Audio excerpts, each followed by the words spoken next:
Cathy Glass. Cathy Glass was a 31-year-old woman who lived in Cobb County, Georgia in 1991. She worked at the Country Pines apartment off of South Cobb Drive. In May of 1991, Cathy's neighbors heard noises coming from Cathy's apartment on Booth Road in Marietta. Hearing the noises, the neighbors called police. When the officers arrived at 15 Booth Road, they found Cathy's body lying in her apartment in a pool of blood. Her apartment had been ransacked. Included among the evidence collected at the scene was a palm print. At the time of the crime, the print did not match anyone in the law enforcement database. Police would question her friends and family, but nothing came of it. They also questioned neighbors who said that they had heard loud noises coming from the apartment, but did not see anyone come in or out of the apartment. Police would continue their investigation, but with no leads and no suspects, the case would eventually grow cold. The case was reopened in 2014. Then, in the summer of 2019, the detective working the case, while sorting through the evidence of Cathy's case, spotted a palm print in one of the crime scene photos. At the time of Cathy's murder, the database only included fingerprints, but only recently the automated fingerprint identification system recently expanded its records to include palm prints. The detective decided to send the palm print for testing. This time, the palm print matched a 55-year-old man named Trent Allen Brown. Trent was arrested on charges of malice murder, aggravated assault, and burglary. He was already in jail in Indiana for burglary. He had had a long rap sheet that included forgery, theft, counterfeiting, and receiving stolen property. His latest conviction and sentencing happened in 2018, with a release date of September 1st, 2021, but he will most likely find himself behind bars for much longer if he is found guilty of Cathy's murder. Terri Lynn Hollis. In 1972, 11-year-old Terri Lynn Hollis was living with her family in Torrance, California. On Thanksgiving Day, November 23, 1972, Terri went to play outside on her bike at around 3 p.m. She would never return home. When Terri did not return home that night, her family reported her missing. The police would search around the neighborhood that night, but they could not find her. The next day, a fisherman found her body over 70 miles away, wearing only a t-shirt. Autopsy later revealed that she had been sexually assaulted and choked to death. Her body was then dumped on a cliff below the Pacific Coast Highway in Oxnard. Police believed that while on a bike ride, Terri was most likely abducted. Detectives conducted more than 2,000 interviews and searches in the local and surrounding areas in the hopes of finding any leads in the case, but nothing would turn up and the case would grow cold. In 2000, detectives would reopen the case and submitted DNA they had found at the crime scene for comparative testing to the combined DNA index system, but they did not receive any matches. In 2018, police submitted the DNA to Parabon Nanolabs, who conducted a genetic genealogy analysis on the DNA and found a potential match of the suspect's relative through a public database. That match led detectives to identify the suspect as Jake Edward Brown. Brown died in Arizona in 2003 and had previously been arrested for narcotics, robbery, and 2 rapes after Hollis's, one in April of 1973 and again in April of 1974. It is unclear whether he was convicted for those crimes, but police do believe he served some time in jail before he died of illness. Detectives exhumed his body and collected bone remains. Police used a company called DNA Labs International in Virginia to extract DNA and confirm that Jake Edward Brown was the killer. The case was finally solved after almost 5 decades. Pamela Milam. Pamela Milam was a 19-year-old girl studying to become an English teacher at Indiana State University. She was a member of the Sigma Kappa sorority at Indiana State and lived with her parents and 2 sisters at their home about 10 minutes from the Indiana State University campus. In September of 1972, Pamela was staying at the Sigma Kappa suite at ISU's Lincoln Quad during sorority rush festivities. On September 15th, Pamela left Homestead Hall after a party to move her car closer to the dorm and told some of her sorority sisters she would return to the suite in a few minutes. She never returned. The next day, she missed her 8 a.m. shift at the library. No one had seen her all day. When no one had heard from her, she was reported missing. Pamela's parents would spend the whole day searching for her at the campus, to no avail. Around 7 p.m., 2 of her sorority sisters spotted her 1964 Pontiac parked about a block away from where it had been parked the day before. Her glasses were seen through the rear window of the car, and her purse was in the back seat. About an hour later, Pamela's father arrived with a spare set of keys. When they opened the trunk of her car, they found Pamela's body. She had been bound with a clothesline, and her mouth was gagged. The gag was held in place with a piece of white masking tape. She had bruises all over her body, and she had wounds on her head and face. All of the items used to tie her up had been used at the rush party that Milam had been at earlier, and were in a box of decorations she had been carrying to her car. A stick and other debris found between her pantyhose and pants indicated her pants had been removed at some point, likely in a wooded area. DNA was recovered from a stain left on her light blue blouse. An autopsy revealed she had died of strangulation. Police had no witnesses and no descriptions of who may have been responsible for her death. About 7 weeks after the murder, a man named Robert Wayne Austin was arrested for a series of attempted and successful abductions on campus.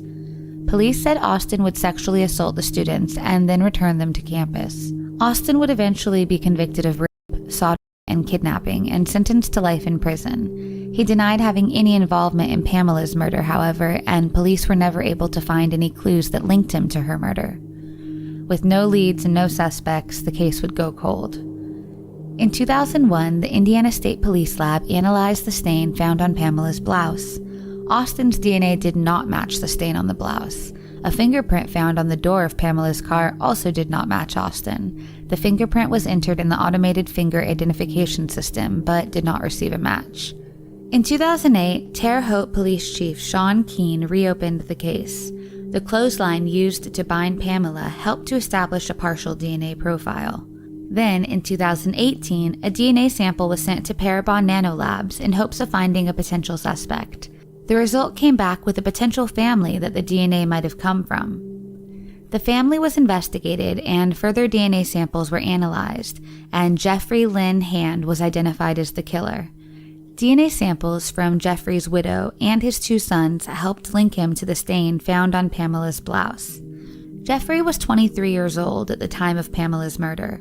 He had been convicted in 1973 for picking up a couple who were hitchhiking and murdering the husband. The woman was able to escape and call police from a neighboring house. Jeffrey was eventually found not guilty by reason of insanity, but was committed to the state reformatory until 1976. Then, in 1976, Jeffrey was spotted trying to abduct a woman near a Kokomo shopping mall. A police officer witnessed it, and a pursuit ensued. Jeffrey would eventually fire and injure the police officer. Another officer then shot and killed Jeffrey as he tried to run away. After 47 years, Pamela's family finally got some closure, knowing the identity of her killer and his fate.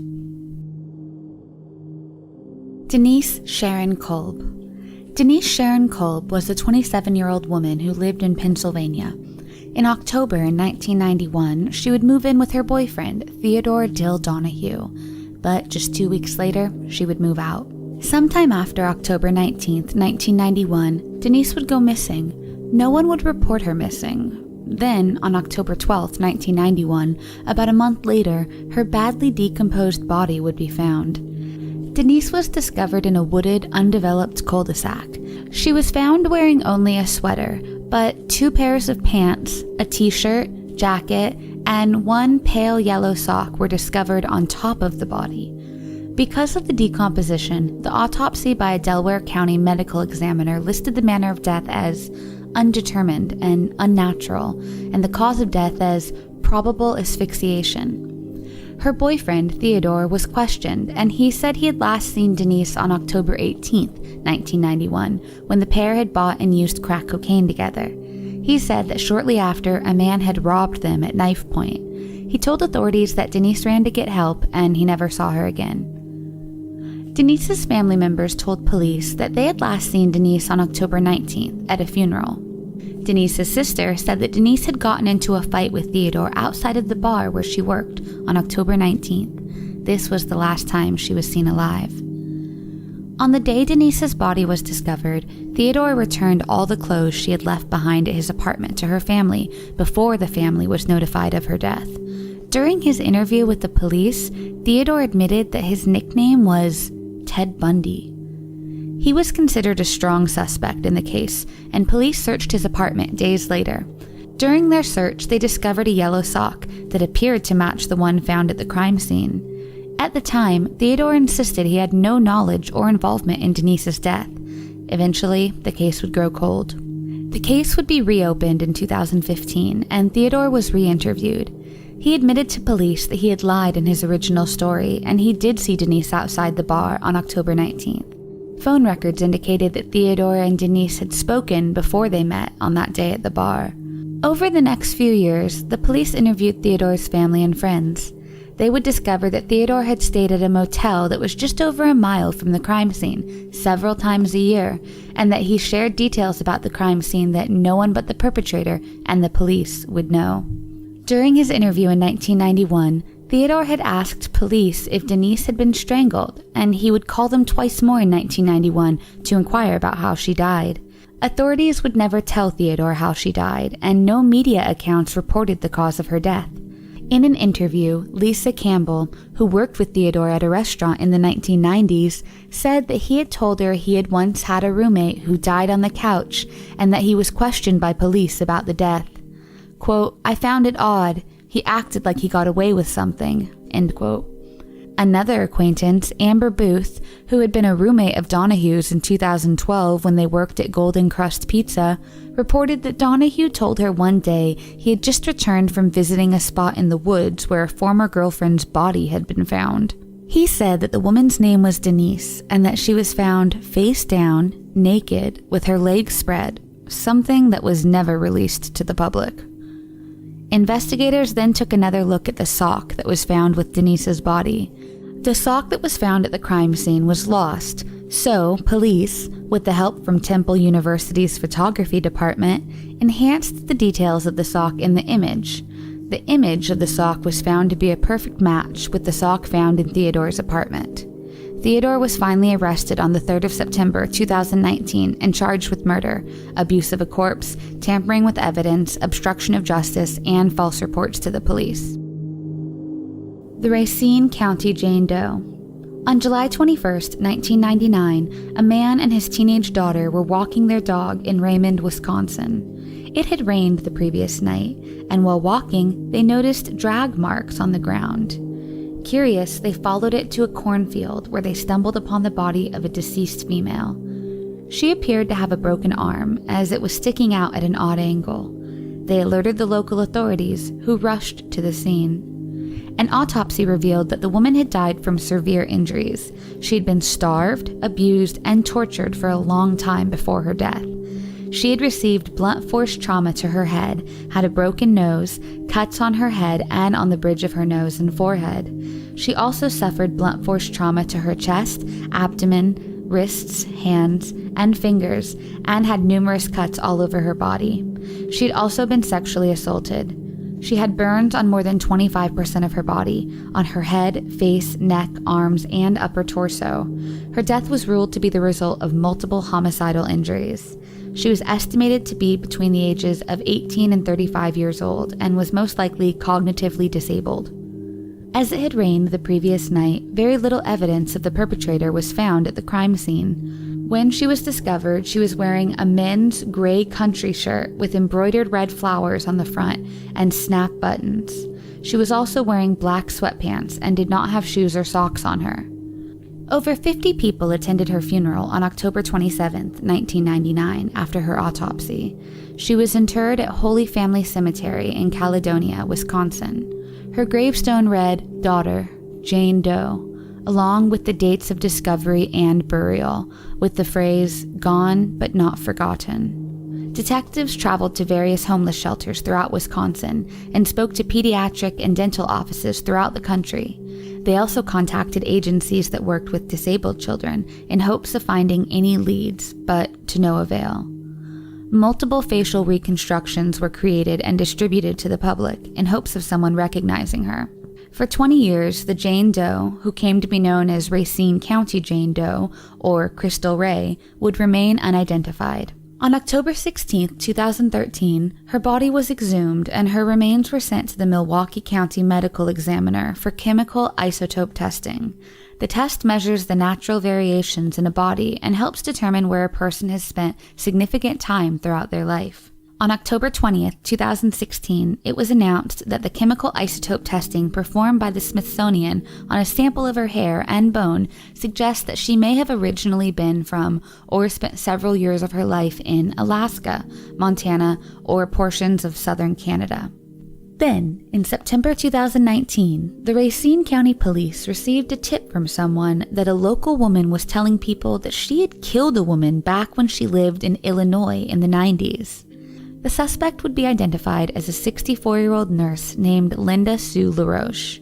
And on November 8, 2019, Racine County authorities identified the victim through DNA comparison as Peggy Lynn Johnson, 23, of McHenry, Illinois. It was found that Peggy did not have any relatives and was never reported missing. Her mother, father, and brother were all dead by the 1990s.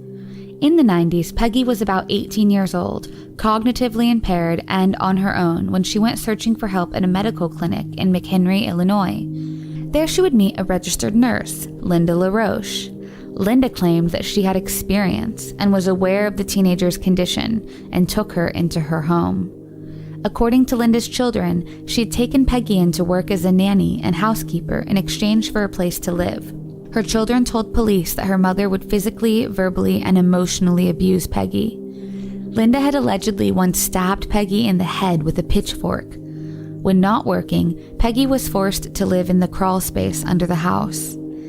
Investigators also talked to Linda's ex-husband, and he recalled that the last time he had seen Peggy was at their home when he found her lying on the ground, lifeless. Linda had told him that Peggy had overdosed and she was going to take her away from the house so that they would not be involved. Investigators interrogated Linda, and she admitted to abusing Peggy, but claimed Peggy would steal, have men come to see her at their house, and that she would go into the crawl space of their house to steal medications. She said one day Peggy was holding pills before she fainted. As she was a registered nurse, she didn't call the ambulance. Peggy eventually regained consciousness. Linda then claimed she couldn't tolerate Peggy anymore and took her to a nearby phone booth. She called Peggy's grandmother and then turned her over to her grandmother. But when the police confronted her that they had talked to Peggy's grandmother and that she had no idea who Linda was, she changed her story. She now claimed that she was not sure who the person was that Peggy left with. She would again change her story and said that she had abandoned Peggy, while alive, along the roadway in Wisconsin. Linda theorized that something must have happened to her after she had dropped her off. Police did not buy her story, and she was arrested in Florida and charged with first-degree intentional homicide and hiding a corpse. She has waived extradition and is in the process of being moved to Racine, Wisconsin to face trial. Arrangements are being made for Peggy to be laid to rest under her true identity and for her to be buried alongside her mother. A woman named Pepper was kidnapped at the age of 4 and raised by a woman named Shirley Berthello, along with another girl, a little older, named Renee. Pepper remembers few details from her previous life. She remembers that her name was Rhonda before Shirley changed it to Pepper, and her parents named Bob and Barbara. Pepper remembers Barbara having a big, blonde, bouffant hairstyle and a yellow canopy bed. Pepper always knew Berthello was not her grandmother and begged her to tell her who her real family was. But even up until her last gasp, Berthello continued to torture the girls and repaid their kindness by refusing to put the girls out of their misery as she took the secret to her grave. This left Pepper with no social security number or even a birth certificate. So Pepper began her search for her real family at the Hall of Records in Los Angeles. Frustratingly, wherever she looked, Pepper discovered she simply did not feature in any official records. Pepper had all but given up hope of finding her birth parents before a fluke breakthrough in 2009, when a church friend offered to adopt her in order to get her an official identity. During the adoption process, a government official came across Pepper's original adoptive birth certificate. On it, her name was Rhonda Patricia Christie, with Barbara and Bob Christie listed as her parents, who by that point were elderly. As it turns out, Barbara and Bob were her adoptive parents, and it was Shirley, the woman who'd kidnapped her, that initially brought Pepper to Bob and Barbara's doorstep when Pepper was only 3 months old. According to her adoptive parents, Shirley told them the child's mother was a drug-addicted prostitute that couldn't care for the child. Bob and Barbara legally adopted the child and had her for 4 years when Shirley showed up with Renee and suggested the girls have a sleepover. Rhonda and Renee had played previously, so Bob and Barbara were more than happy to agree. As it turns out, Renee was actually the biological sister to Pepper. At some point, Renee told Shirley she wished she had a sister, so Shirley got her one. She left town with Pepper in the middle of the night. Pepper and Renee's story was covered by NBC in a Dateline episode called The Girl Who Didn't Exist, which aired in March 2011. In the episode, Pepper and Renee are seen reuniting with the Christies. After seeing the episode, the biological mother of Pepper and Renee, named Jerry Coleman, came forward with another crazy claim. The children were kidnapped not once, but twice. And she had more news. They had a brother too. Jerry claims that she had employed a babysitter named Shirley Berthello to look after Pepper and Renee in a motel in nearby Gardena while she was in the hospital with complications following the birth of their little brother named Raymond. According to Jerry, when she was discharged, her children and their babysitter had simply vanished. Berthello, for reasons that are to this day unexplainable, after taking Pepper, decided to give her away to Bob and Barbara, the unsuspecting adoptive parents. She then handed the baby Ray to another couple, but kept Renee to herself. Again, her reasoning for these acts are unknown. Eventually, the couple couldn't care for Ray, and he ended up in foster care. Dateline tracked him down, and everybody was reunited. Pepper, Renee, and Ray, the adult brother, and their biological mother. Now this is where things start to get fuzzy. Pepper really was kidnapped from Bob and Barbara. That much seems to add up. But the claims that the whole brood was kidnapped from Jerry by Shirley right after the son's birth is problematic. You see, Pepper was adopted when she was 3 months old, and Jerry claimed the brother is a couple years younger than Pepper. So how is it possible then that Pepper was legally adopted by Bob and Barbara at age 3 months if Raymond, her younger brother, was supposedly years younger than her? It's quite possible that their mother did have drug problems and willingly gave the children to Shirley. Why Shirley decided to then give the children to other families, yet keep Renee, is a mystery. Nonetheless, the family has now reconciled, and Pepper, who changed her name back to Ronique, her original birth name, has been legally adopted by her birth mother. At around midnight on June 22, 1991, factory worker Charles Holden was leaving a fast food restaurant when a stranger came to his truck asking for a ride. The stranger said that his sister was having a baby and that he needed to get to the hospital. Charles first said he couldn't take him because he lived just a few blocks away, but eventually changed his mind and took the man. But after a few minutes, Charles stopped at an intersection where he would normally turn to drive home, and the stranger attacked him, demanding his money as well as his truck. Charles ran to a store to get help, but the stranger, armed with a screwdriver, raced after him, at which point Charles said he would take the violent man wherever he wanted to go. However, as the stranger went around to enter the passenger side of the truck, Charles sped off, and the stranger tried to run after him, but gave up quickly. Charles then began to drive around a bit, trying to shake off his experience at almost being carjacked. When Charles finally started to return home, he noticed the stranger was lurking around his house, and he promptly drove away again to call the police from a payphone. Police went with him to his home and that of his mother, Dorothy Donovan, who lived in the main house behind his. They found that the back door had been broken and there was blood inside the house. They then went up the stairs to Dorothy's bedroom and found her dead. She'd been stabbed to death. Nothing had been stolen from the house. The stranger remained unidentified.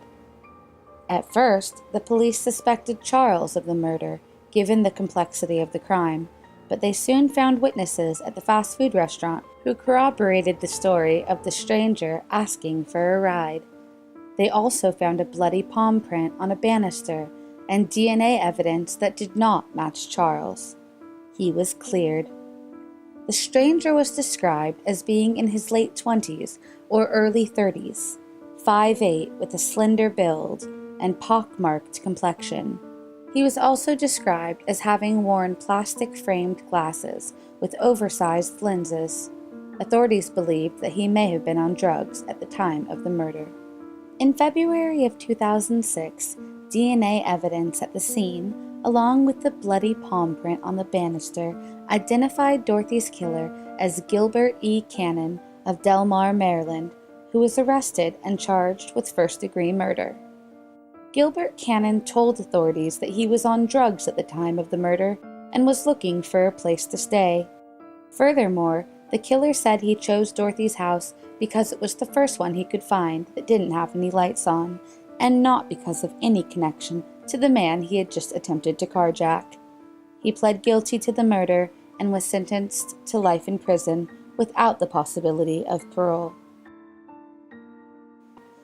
Shortly before 10 p.m. on May 14, 1996, emergency services in Virginia Beach received a call from Eddie Makdessi, screaming that his wife Elise was being raped and stabbed by an intruder. The paramedics arrived at their house to find Elise tied to the bed in critical condition and another man lying dead on the floor, having been shot. At the hospital, Elise died of her injuries. Elise's husband told the police that he and his wife were entering their apartment when he was struck from behind. He lost consciousness, and when he came to, he claims he saw a man raping his wife. Makdessi claims that the man then stabbed his wife before attacking him. Makdessi also claims he shot him dead in self-defense. Eddie's injuries seem to back up his story. The dead man is identified as Quincy Brown, a man who worked with Elise in the air traffic control base in the Navy. The police searched the apartment and found a videotape of Elise in which she tearfully recounts that she was sexually assaulted and raped multiple times while serving in the Navy. She claimed that these assaults happened when she was on duty at the Naval Air Station in Oceana. Elise kept a list of the people who assaulted her, and Quincy Brown's name was included. Though the police say they felt something was wrong, they checked the scene of the crime and seemed to believe Eddie Makdessi's version of events. 1 month before this double homicide, Makdessi had taken out a $500,000 life insurance policy on his wife. Makdessi also collected Elise's $200,000 Navy life insurance policy, and then he left the United States. He went to Russia, remarried, and settled down into a new life. Makdessi thought the case was closed, but the police continued to investigate it. Police began to doubt Eddie's story. They thought it too odd that he just came back into consciousness, then had the presence of mind to get his gun and accurately shoot Quincy. Friends began to report that he was highly controlling of Elise. Blood spatter analysts also found that Quincy had been on his knees when he was shot. Also, it is found that on the night of the murder, Eddie and Elise had gone out for dinner. That night, Elise had made a lengthy phone call to Quincy from a payphone. Additionally, although Eddie insists that Quincy was in their home when they arrived, Quincy was found to have made a cell phone call to the Makdessi's house that evening, so police concluded that the couple must have been at the house before he was. There was no evidence of forced entry. Police finally reached the conclusion that Makdessi and his wife conspired to extract money from the Navy and murdered Brown as part of their plan. According to police, Makdessi and Elise lured Brown to their apartment to have sex with Elise. Brown tied Elise up, and without Brown realizing, Makdessi shot him dead. Then, Makdessi double-crossed his own wife and stabbed her to death. Elise made this videotape of false accusations as part of their plan to defraud the Navy. Eddie hurt himself to make it appear as if Quincy had invaded the house, knocked him out, raped and killed Elise, and then he awoke from consciousness and shot the intruder. Eddie staged the crime scene, and he almost got away with it. But investigators figured out that this was a setup based on crime scene evidence, interviews with Elise's co-workers, the videotape, and the large insurance policy. Investigators also found that Elise's sexual harassment and sexual assault claims were in fact fabricated. All the men Elise had accused of sex crimes in the video passed a polygraph examination, and her supervisors testified that Elise never reported sexual harassment or assault like she claimed in her video testimony. Eddie Makdessi was arrested when he landed in the States, and in 2006 was convicted of the double murder of Elise Makdessi and Quincy Brown.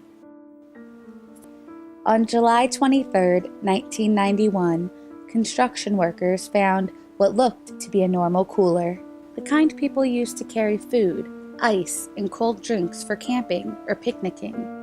But when they opened the cooler, they found the decomposing body of a child.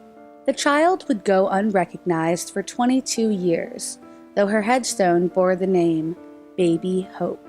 Baby Hope was malnourished, and after being examined and tested, it was shown that she had suffered sexual abuse, and the cause of death was asphyxia.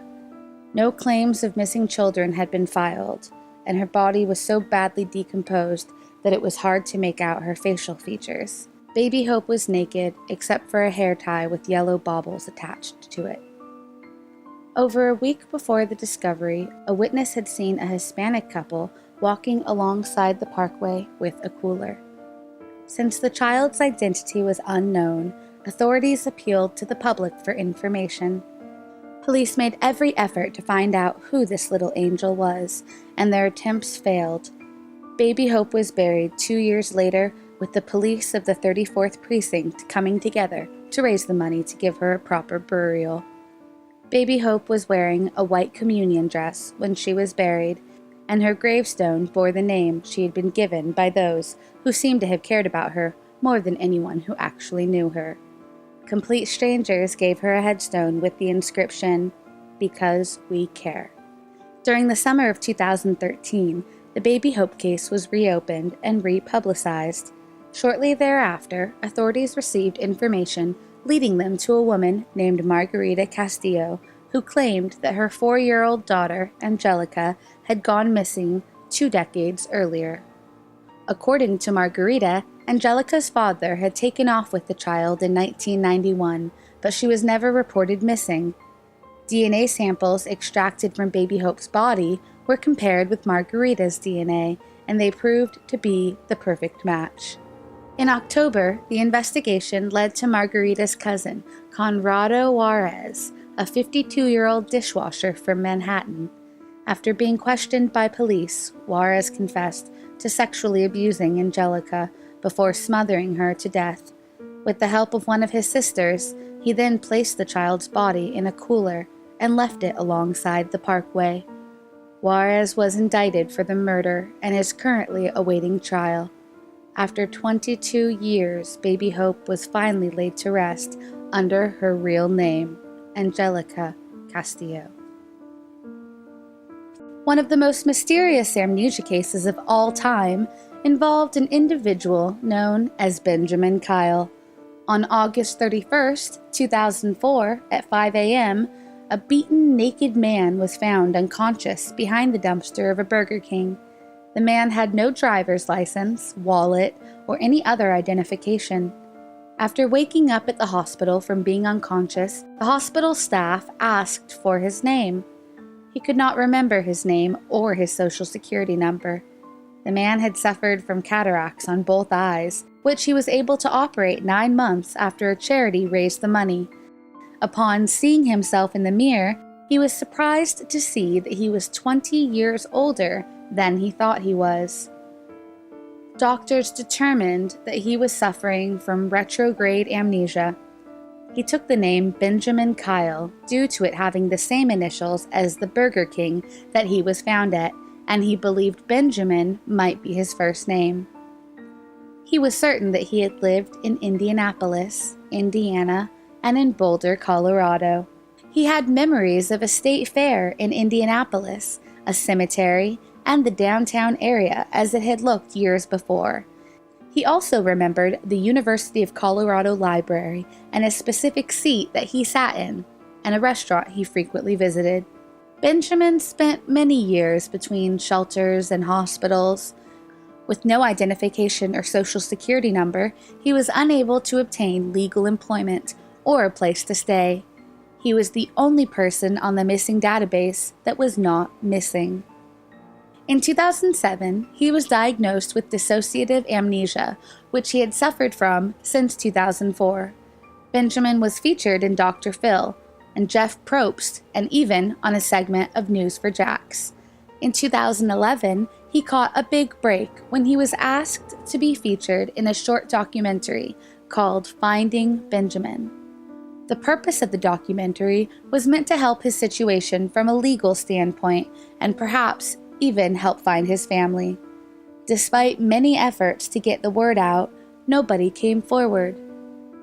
DNA testing and fingerprint checks turned up empty, and even though Benjamin's story received much media coverage, no one seemed to recognize him. Finally, in September of 2015, Benjamin publicly announced that C.C. Moore of the DNAdetectives.com had used his DNA samples to match him with his biological family. He was originally from Indiana and had apparently broken off all contact with his family, who had not seen him since 1976.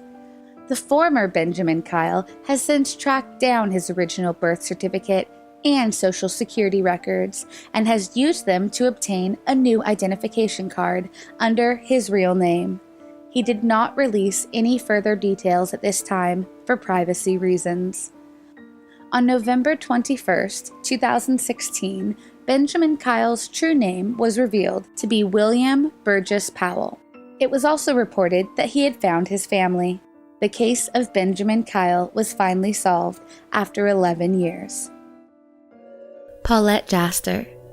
Paulette Jaster was born in 1954 and lived with her family on a ranch in Davison, Michigan. Paulette was known as a bright, pretty girl who was well-liked. In late August, Paulette left her Davison home to begin studies at Central Michigan University, but she dropped out after the initial semester. Within the next few years, Paulette started suffering from mental health issues. Paulette had recently gone through a breakup with her high school sweetheart and had quit her well-paying job at the Chevrolet plant in Flint, Michigan. By 1974, Paulette was also suspected of using marijuana. In June of 1977, Paulette told the Davison police that people were trying to kill her and, quote, use her mind. When the police petitioned the state, saying Paulette was unable to care for herself, a county probate court deemed her mentally ill and sent her to a state hospital for evaluation and treatment. Paulette's sister believes Paulette may have been suffering from schizophrenia at the time. Today, such a diagnosis might mean medication and treatment, but during the 1970s, mental illnesses were often judged as a character flaw, not as a physical malady or a treatable body chemical imbalance. Less than 2 months after Paulette, then 23, entered the state hospital, she signed herself out. For the next year, Paulette came and went from the family home. In December of 1978, just before Christmas and after a fight with her father, Paulette left Michigan for Florida, where the family had relatives. Paulette would return home in April of 1978 for her mother's birthday. She would leave the family house 2 days after the birthday and would never be seen again. She was last seen carrying an Army-style duffel bag and walking towards Interstate 69, not far from Davison. When her family did not hear from her for a while, they reported her missing. Police wouldn't find anything until almost a year later, when Social Security records showed that in 1980, Paulette earned $319 while working at a Walgreens lunch counter in Mesa, Arizona. There would be no leads after this, and the case grew cold for 3 years, until, in 1983, Carolyn Jaster received a tip that Paulette had returned to Florida and could be in trouble. Several witnesses would claim to have seen her in the last few months, but none of the sightings were ever confirmed. 6 more years would go by, and then, in 1989, Paulette's sister received an anonymous call. The caller wouldn't say anything and hung up the phone every time she picked up. Paulette's sister believes it was Paulette. 7 more years passed, and in 1996, Michigan State Police issued a new nationwide missing person bulletin for any information regarding Paulette. The police would receive a call that claimed that a Blue Earth, Minnesota Jane Doe could be Paulette. However, after forensic testing, she was ruled out. The case would once again grow cold, but her family never gave up searching for her. In 2014, Paulette's siblings began searching missing persons websites, including one called Web Sleuths, which is a forum where registered users can discuss and classify information related to crimes, trials, and unsolved cases, which they then try to solve. The site led them to a woman named Debbie Saunders, who goes by the name of Houston Mom on Web Sleuths. Debbie was able to find a victim of a hit-and-run case from 1980 that had some similarities to Paulette. She submitted her findings to forensic scientist Dr. Sharon M. Derrick, who noticed the similarities as well. But without fingerprints or DNA, Dr. Derrick had to use unorthodox methods to identify the body. A comparison of Jaster's dental charts with the dental work of the hit-and-run victim was a match, but not an exact match because of the lack of x-rays. Then, scanning an autopsy photo, Derrick saw distinctive freckles on the woman's cheek. On January 30th, 2014, after comparing the 2 freckles on the woman's left cheek and one near the right eye to Paulette's, she was able to positively identify the victim of the fatal hit-and-run case as Paulette. It was found that Paulette had hitched a ride from Arizona to Houston and was seen getting out of an 18-wheeler at a truck stop on Interstate 10 shortly before midnight on March 28, 1980. Paulette had no identification on her when a car, driven by an intoxicated driver, swerved into her, killing her. However, the woman had a blue duffel bag that remained in the trucker's cab and stayed in his possession. The duffel bag detail was never followed up on, and the police never collected the bag from the trucker. According to a report from the Harris County Sheriff's Office, the young woman had been hit by Robert S. Cowick, who was 23 at the time. Cowick was arrested and charged with failure to stop and render aid, along with involuntary manslaughter. He pleaded guilty to failing to stop and was placed on probation for 5 years in July of 1980. Paulette had been buried in Houston and was known only as Jane Doe from 1980 to 2014. After the positive identification, her grave, which was previously marked with only a case number, was finally replaced with a plaque identifying her as Paulette Jaster with birth and death dates. William Earl Moldt. William Earl Moldt was a 40-year-old mortgage broker from Florida. On November 7, 1997, he went to a club in Lantana, Florida. William was not a heavy drinker. In fact, he rarely drank alcohol. He mostly kept to himself at the club, and then left alone in his 1994 Saturn SL around 11 p.m. According to witnesses, he did not appear to be drunk. Before he left the club, William called his girlfriend around 9:30 p.m. to say he would arrive home soon. But William did not make it home that night or any of the nights after. When he did not arrive home, he was reported missing. Police searched for him but were unable to find any clues or any leads as to where he might be. With no leads to investigate, his case grew cold. He remained missing for the next 2 decades. Then, on August 28, 2019, a former resident was looking at his old neighborhood on Google Earth in Grand Isle, Sausalito housing development in Wellington, Florida, when he noticed what he thought was a car in a retention pond. The former owner told the current resident, Barry Fay, that the car was there in a retention pond behind his house and sent screenshots to him. When Fay got home, he looked into the pond behind his house but didn't notice anything, just as he had not noticed for the past 14 months that he'd lived there. Fay called a neighbor who owned a drone with a camera attached, and the footage it returned showed there was a car submerged in the pond. Fay called the Palm Beach Sheriff's Office immediately. When the vehicle was pulled from the water, it was heavily calcified and skeletal remains were found inside of it. Investigators towed the car and the remains to the county medical examiner's office for processing, and 1 week later, the remains were positively identified as belonging to William Earl Moldt. Apparently, the vehicle had plainly been visible on Google Earth since 2007, but no one had noticed it until 2019. The police believe that William, while returning from the club, most definitely lost control of his vehicle and drove into the pond. At the time of his disappearance, the housing complex surrounding the pond was under construction, and the car went undiscovered throughout the rest of the construction process. His family finally found closure after 22 years. The Strongsville Jane Doe. Linda Marie Pajano lived with her stepfather, Brian Claflin. Her parents had been divorced, and her 2 siblings, Cheryl and Mike Pajano, lived with their mother and her new boyfriend. According to Linda's mother and her siblings, Brian was abusive towards them, and so they decided to move away from him. But Linda decided to stay, as she was not fond of her mother's new boyfriend.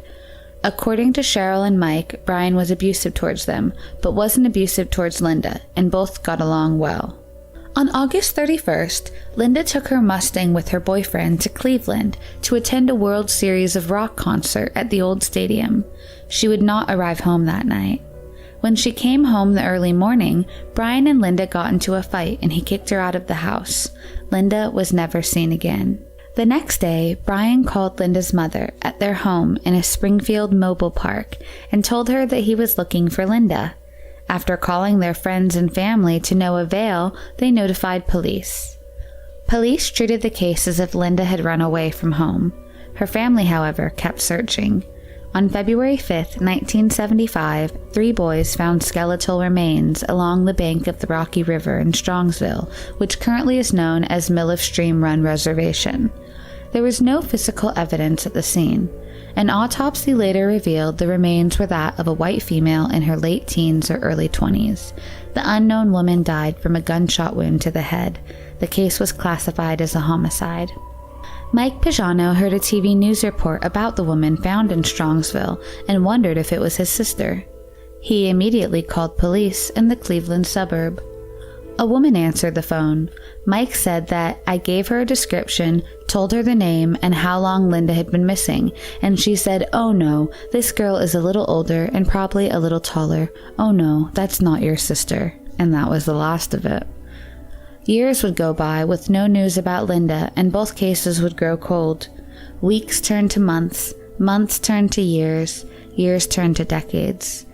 The Strongsville Jane Doe's remains went unclaimed and were later interred at Potter's Field Memorial Gardens in Highland Hills.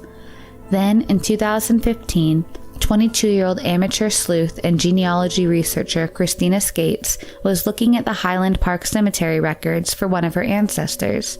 She noticed a grave from 1975 that had no name. It simply said unknown white female bones. Skates felt compelled to search for the identity of this young woman.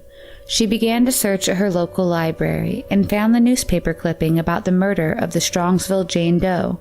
She called as many local detectives as she could until one finally sent her the digital cold case file. Skates then decided to go to Reddit.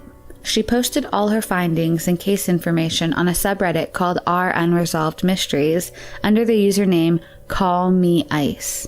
From there, the case made its way to Web Sleuths, where a user who worked as a forensic artist, Carl Koppelman, was able to recreate a digital version of the woman's face from crime scene photographs.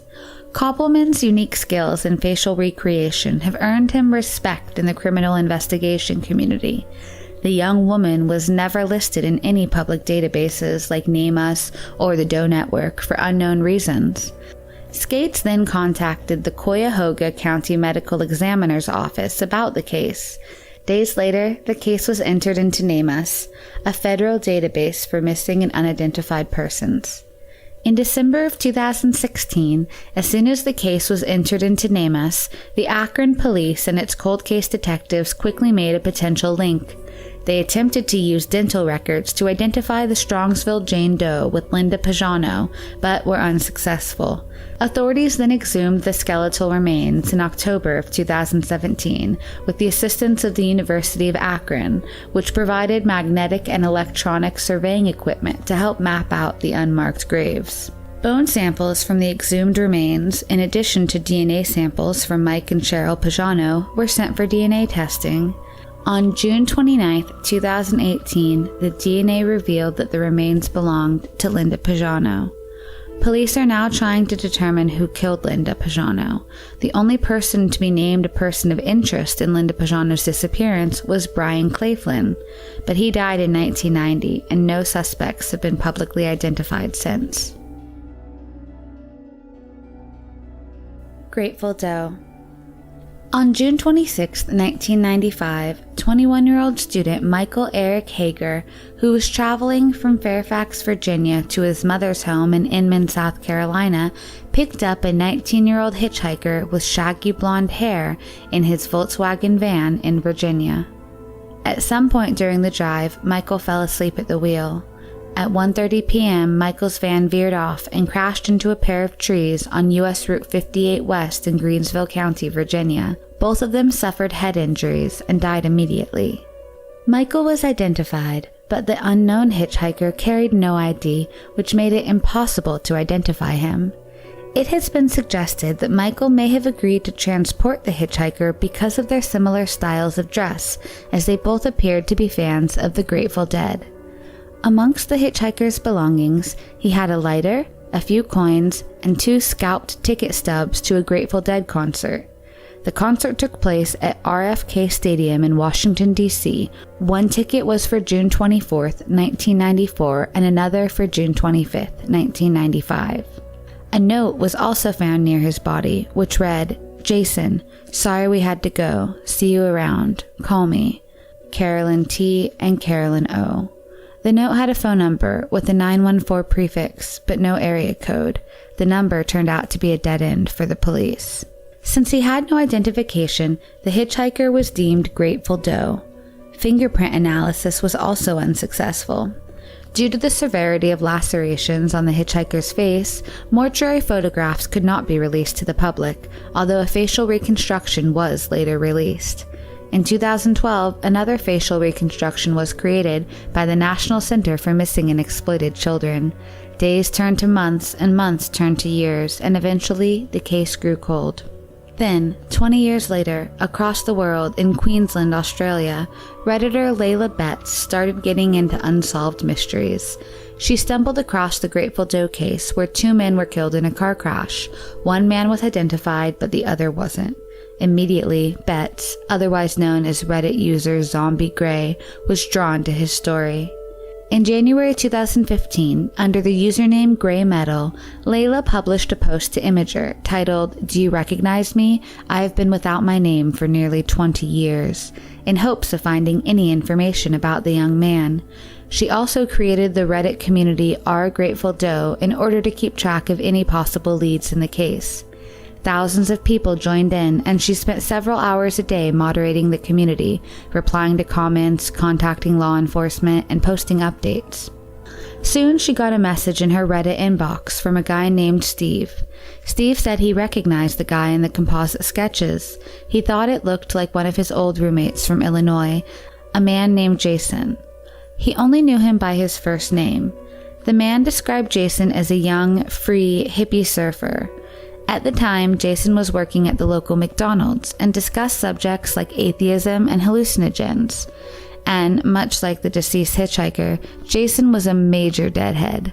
The roommate had also said he hadn't seen Jason since 1995. The man supplied photographs of his former roommate, who bore a striking resemblance to that of the reconstructions of the Grateful Doe. Not too long after, the story reached the mainstream media, and a lady named Margarita Evans came forward, stating that the young man in the photos was her son, Jason Callahan, who had been missing for 20 years. On January 12, 2015, Evans finally filed a missing persons report regarding the 1995 disappearance of her son, Jason Callahan. When asked why she hadn't reported him missing in 1995, Callahan's mother said she didn't know which jurisdiction to file the report with due to the nomadic nature of Grateful Dead fans. Due to his nomadic nature, Callahan's family had presumed he'd gone to live on his own elsewhere. In January of 2015, law enforcement conducted a DNA test to see if Grateful Doe was the same man as Jason Callahan. DNA testing confirmed that the body was indeed that of Jason Callahan. The case was finally solved after 20 years. The Grateful Doe subreddit still exists. Now that its namesake case has been solved, the community features other missing persons cases, several of which have also been solved. Christy Mirack. Christy Ann Mirack was a 25-year-old schoolteacher living in a 3-bedroom townhouse with her female roommate in East Lampeter Township. On December 21, 1992, Christy woke up to get ready for work. Her roommate had already left for work. As she was about to leave her apartment, a man grabbed and shoved her back inside her apartment. At 9 a.m., when Christy didn't show for school, the school principal, Harry Goodman, called her home. But no one picked up her phone. He tried to call her again a few minutes later, but got no reply. As Christy's home was close to the school, Harry decided to check up on her. When Harry arrived at the house, the door was slightly ajar. When he pushed it open, he found Christy laying dead on the floor. She had been severely beaten on the head and the neck, strangled by hands and clothing, and sexually assaulted. He immediately notified the police. Police determined her time of death between 7 a.m. when her roommate left for work and 7:45 a.m. when she usually left for work. There was no sign of forced entry, and Christy had been beaten with an object sourced from inside the house. DNA in the form of semen was collected from the crime scene.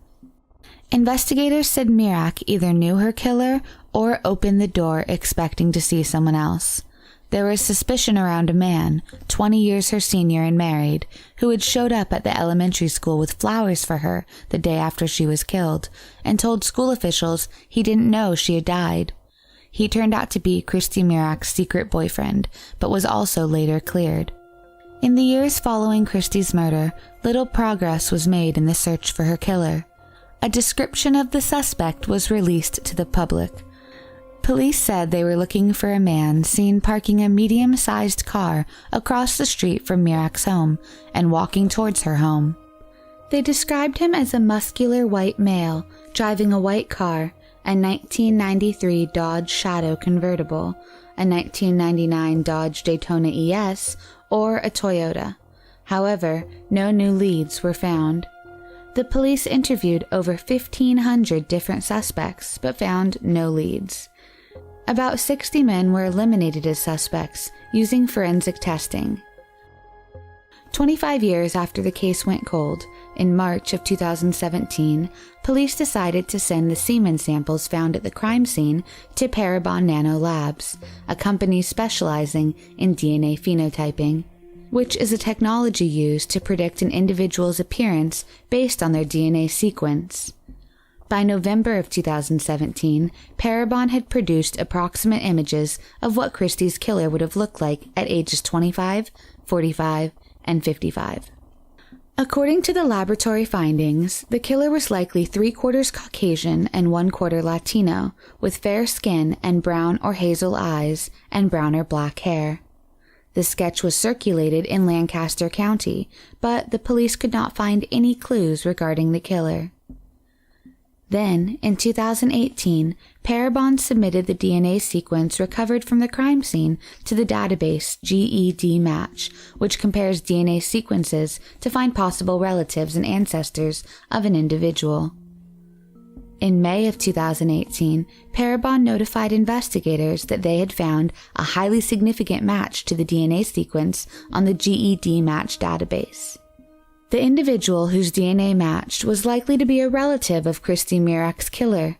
Investigators soon zeroed in on 49-year-old Raymond Rowe, who lived just 4 miles from where Christy had lived at the time of her murder and would have been 24 years old in 1992. Rowe was a father who had been married 4 times and was a regular churchgoer. He was also a DJ at both small and large clubs and was a minor celebrity in Lancaster County. He went by the name DJ Freeze and was the owner of his own company, Freeze Entertainment. He also ran his own DJ school and DJ equipment rental store. On May 31st, Raymond Rowe was DJing at a local school dance. Investigators went undercover at the function, and once the event came to an end, Rowe threw away a water bottle and a piece of chewing gum, which investigators retrieved. The items were collected and rushed to a state police crime lab for DNA testing. It was later found that the DNA on the objects matched the DNA found at the crime scene. On June 25, 2018, Raymond Rowe was arrested and sent to jail. Raymond Rowe eventually admitted he raped, strangled, and killed Christy Mirack on December 21, 1992. But he did not explain why. Neither have prosecutors. Rowe pleaded guilty to first-degree murder, rape, and burglary. He was sentenced to life in prison without the possibility of parole. Arlis Perry. Arlis Perry was a 19-year-old woman from Bismarck, North Dakota, who moved to Stanford, California, to live with her husband Bruce Perry, a sophomore student at Stanford University. On the night of October 12, 1974, Arlis and Bruce got into a small argument about their car's tire pressure while walking around campus. Arlis decided that she wanted to be alone for a while and walked to the Stanford Memorial Church by herself. She went into the church shortly before midnight. According to the security guard, Crawford, he closed the church a little after midnight. Crawford told investigators that he found all the doors locked when he later checked the church at around 2 a.m. Bruce, meanwhile, was starting to get worried. Arlis still hadn't come back yet. After driving around campus looking for her, Bruce called the police at 3 a.m. They checked the church, but found the doors were still locked.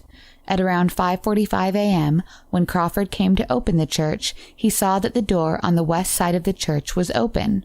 It had been forced from the inside. As he walked inside, he discovered Arlis's body under a pew. She was laying on her back, naked from the waist down, with her legs spread apart.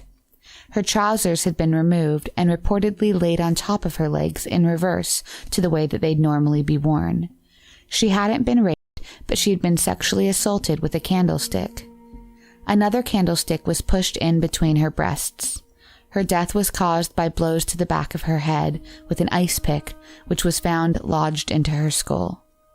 A palm print was found on one of the candles, and traces of semen was discovered on a kneeling pillow. 7 people, including Arlis and the guard, entered the building that evening, but only 6 were identified. Because of the location of the murder and the strange position of Arlis's body, some suggested she was killed as part of a satanic ritual. Journalist Maury Terry, in his 1987 book The Ultimate Evil, theorized that an associate of the serial killer David Berkowitz, the infamous son of Sam, was the murderer. In 1979, Berkowitz sent a book to the authorities in the North Dakota area, in which, in the margin, he reported to have scrawled, "Arlis Perry, hunted, stalked, slain, followed to California Stanford University." While behind bars, Berkowitz claimed that he joined a satanic cult in 1975 and that he'd killed in collaboration with other members, at least one of whom hailed from North Dakota. However, investigators interviewed him in prison and said he had nothing to contribute. Arlis's husband, Bruce, was also cleared. Stephen Crawford, the security guard, was interviewed and told police that on that night he had locked up the church at midnight and called out into the building to make sure there were no late-night worshippers. When he received the news that Arlis was missing, he claimed to search the building and found the victim's body. Police also later obtained DNA from Crawford. However, DNA testing was not yet available in criminal cases until the mid-1980s. And it was only in the past decade that law enforcement began using more sensitive DNA tests with greater frequency. The case remained open and active for many years and was never officially closed. In recent months and years, with recent advances in DNA technology, police were able to make a link between Crawford and the murder. Crawford was brought in for a series of interviews over 4 decades later. Soon, the DNA evidence became conclusive enough to obtain a search warrant of Crawford's San Jose apartment. On the morning of June 28, 2018, at about 9:04 a.m., officers knocked on the apartment door of Stephen Crawford. They made verbal contact with him through the closed door. Then, they entered the apartment and saw him with a handgun. The officers retreated when they saw the firearm and heard a single gunshot as Crawford turned the gun on himself, committing suicide. Crawford was pronounced dead at the scene. A search of the man's apartment turned up a rambling suicide note dated 2 years prior, and a copy of The Ultimate Evil, an investigation into a dangerous satanic cult, book by Maury Terry, which contained in the first chapter the unsolved case of Arlis Perry. Stephen Crawford, who had been aware of law enforcement's increasing interest in him as a suspect, decided to take the coward's way out, instead of facing responsibility for his actions. April Tinsley. On April 1st, 1988, 8-year-old April Marie Tinsley was playing with some friends in West William Street in Fort Wayne, Indiana. While the kids were playing, it started to rain. April told her friends she was going to retrieve her umbrella, which she had just left at another friend's house a couple streets away, and then head back home. This was the last time she was seen alive. When April didn't arrive home for dinner, her mother Janet began to worry. Within an hour, she reported her missing to police. That evening, more than 100 people, including police and civilians, mounted a search for April in the area surrounding her home. However, despite the large amount of investigators and volunteers, they were unable to locate April. While searching the area, one witness reported seeing a man in his 30s driving a light blue pickup truck pull April into the truck and drive away. 3 days later, a jogger discovered a young girl's body in a ditch on DeKalb County Road 68 near Spencerville. She was later identified as April Tinsley. They discovered one of April's shoes about 1,000 feet west of the body. An autopsy was conducted, and it revealed that April had died 2 days before the jogger discovered her body. The cause of death was suffocation, and she had been sexually assaulted. Disturbingly, a sex toy was found not far from the crime scene. Investigators also found DNA that belonged to April's killer at the crime scene. Although the suspect's DNA was found on the victim's body, technology at the time was not advanced enough to find a match. Based on the witness description, a sketch of the killer was distributed in the area. But despite the eyewitness account and the DNA left behind, there were no arrests, and the case went cold. 2 years later, in 1990, not far from where April's body had been found, a teenage boy contacted police after discovering some graffiti scrawled in large letters across the door of a barn. The barn was around 10 miles from the site of the crime scene. The chilling message read, "I kill 8-year-old April Mae Tinsley. I will kill again. Ha ha." The message was allegedly written in 3 different medias: pencil, crayon, and permanent marker, and had many spelling errors. The case went cold again, with no new leads for 14 years. Then, in the spring of 2004, 16 years after April's death, more harassing and threatening notes with the same spelling errors and handwriting began to appear in different locations around Fort Wayne. The killer had left notes inside mailboxes and on the handlebars of little girls' bicycles. In total, 4 notes were found. The notes were all written on lined yellow paper and were left in Ziploc bags, along with used condoms and Polaroid photos that partially showed the killer's body and him masturbating. One of the letters read as follows: "Hi honey, I've been watching you. I'm the same person that kidnapped and raped and killed April Tinsley. You are my next victim. If you don't report this to police, or I don't see this in the paper tomorrow or on the local news, I will blow up your house." A DNA profile was developed based on the samples found in the used condoms, and it proved to be a match with the DNA found at the crime scene. Despite this, there were still no suspects. In 2018, investigators sent a sample of the killer's DNA to the forensics company Parabon Nanolabs, which used the genealogy website GED Match to identify the suspect's relatives. On July 2, 2018, the genealogist C.C. Moore narrowed down the list of suspects to 2 brothers. On July 6th, officers went through the trash of one of the suspects, John D. Miller, and recovered used condoms, which matched the DNA found on the victim. John D. Miller was immediately arrested. The investigators had reportedly asked, "Do you have any idea why we want to talk to you?" To which Miller answered, "April Tinsley." During his police interview, Miller confessed to the crime and explained what he did that day on the 1st of April, 1988. He said he abducted April while she was walking along Hoagland Avenue and brought her back to his trailer home in Graybill, where he sexually assaulted her and then suffocated her to death. After Tinsley was dead, Miller claimed he sexually assaulted her body again.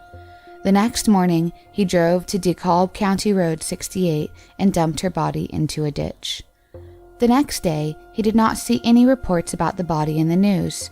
He said he drove back to the crime scene to make sure the body was still there. It was at this time that he found one of April's shoes in his car and hurled it out the window of the moving vehicle as he passed the crime scene. On December 21, 2018, he was sentenced to 80 years in prison, 50 years for murder, and 30 years for child molestation. Pamela Rose Aldridge McCall. Born in Cedar Rapids, Iowa, Pamela Rose Aldridge McCall was described by her mother as free-spirited and transient, as she spent her years hitchhiking throughout Tennessee and Virginia, where she resided in the community of Topping. In early 1991, the 33-year-old hitchhiker went missing near Spring Hill, Tennessee, and, according to witnesses, was last seen traveling with a semi-truck driver. In March of the same year, Pamela's body was discovered near the off-ramp of a road in Spring Hill. In another tragic turn, it was discovered that Pamela had been 24 weeks pregnant at the time of her death, and her unborn child had not survived. Her autopsy report also revealed that she had died of strangulation, with additional evidence indicating that she had been raped by her assailant. DNA from the perpetrator was recovered, but due to the nascency of DNA technology and the lack of other forms of hard evidence, her case soon went cold and was closed. It remained closed until April of 2019, when Spring Hill Police contacted the 22nd Judicial District Attorney's Office in Tennessee, requesting assistance in reopening the investigation into Pamela's murder. The request came as a result of an initiative by the DA's office, starting in 2014, to investigate unsolved homicide cases in the district. District Attorney Investigator Tommy Goetz reopened the case and submitted the DNA evidence acquired in the 1991 murder to a Tennessee Bureau of Investigation lab, where a DNA profile was compiled. When submitted to the FBI's National Combined DNA Index System, CODIS, the DNA matched DNA evidence recovered in 2 other unsolved homicide cases in Wyoming, both from 1992. The DA's office discovered that these cases were likely also linked to this unidentified truck driver that Pamela was last seen with.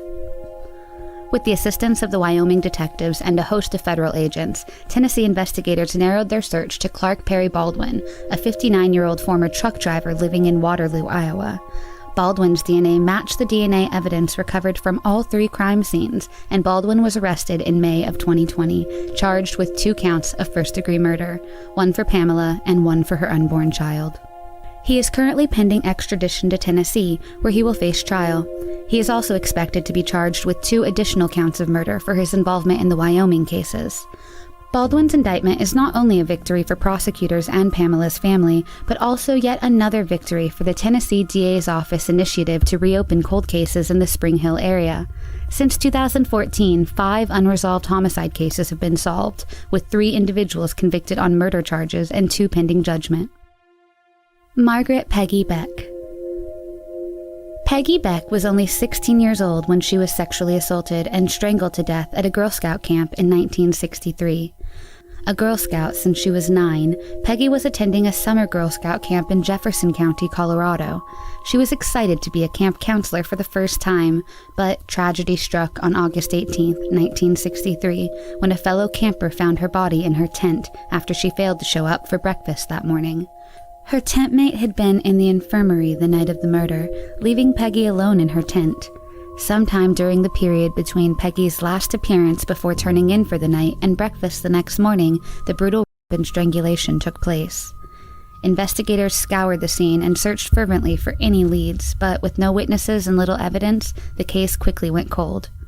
Over the following years, the case remained open, with investigators still searching for possible suspects.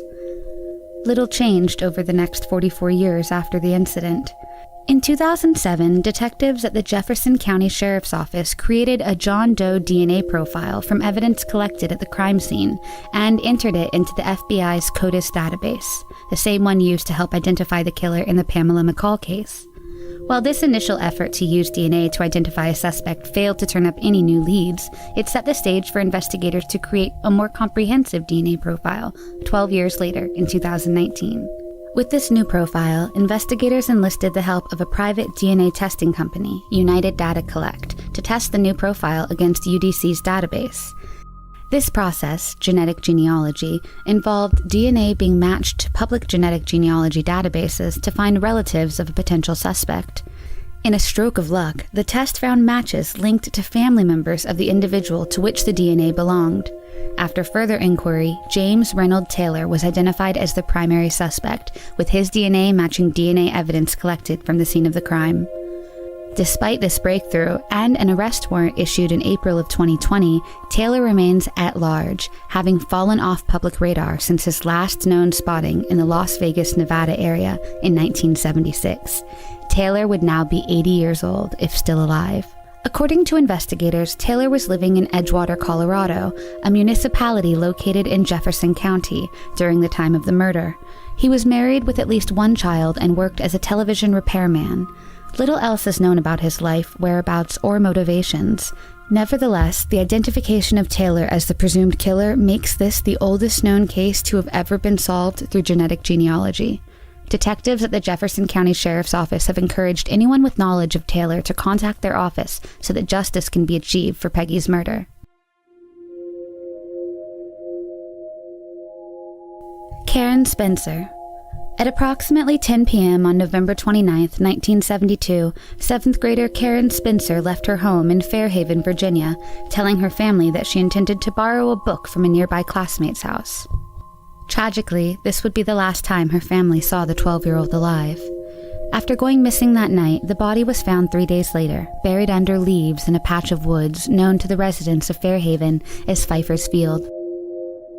Karen had been brutally beaten, dying of repeated blunt force trauma, according to her autopsy.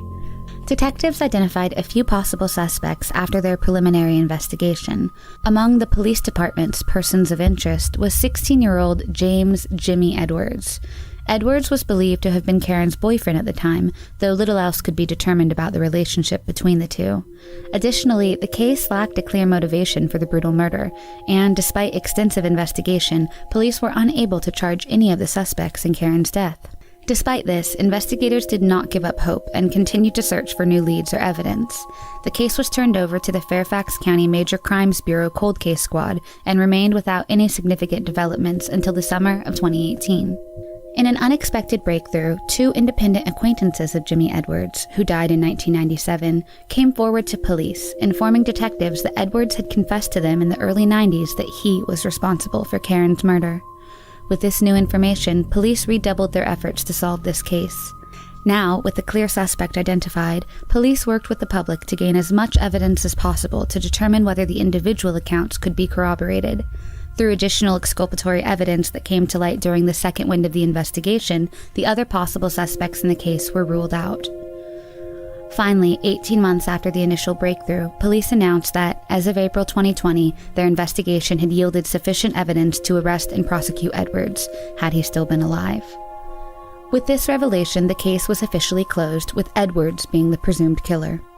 While justice came too late for Edwards to do time for his vicious murder of Karen Spencer, this news hopefully can bring some closure to Karen's surviving family, and is a hard-fought victory for the Fairfax County Police Department. According to police statements released with the case closure, quote, "The fact that the Fairfax County detectives never gave up, combined with our community's willingness to come forward with information, were critical in solving this case." Naomi Sanders.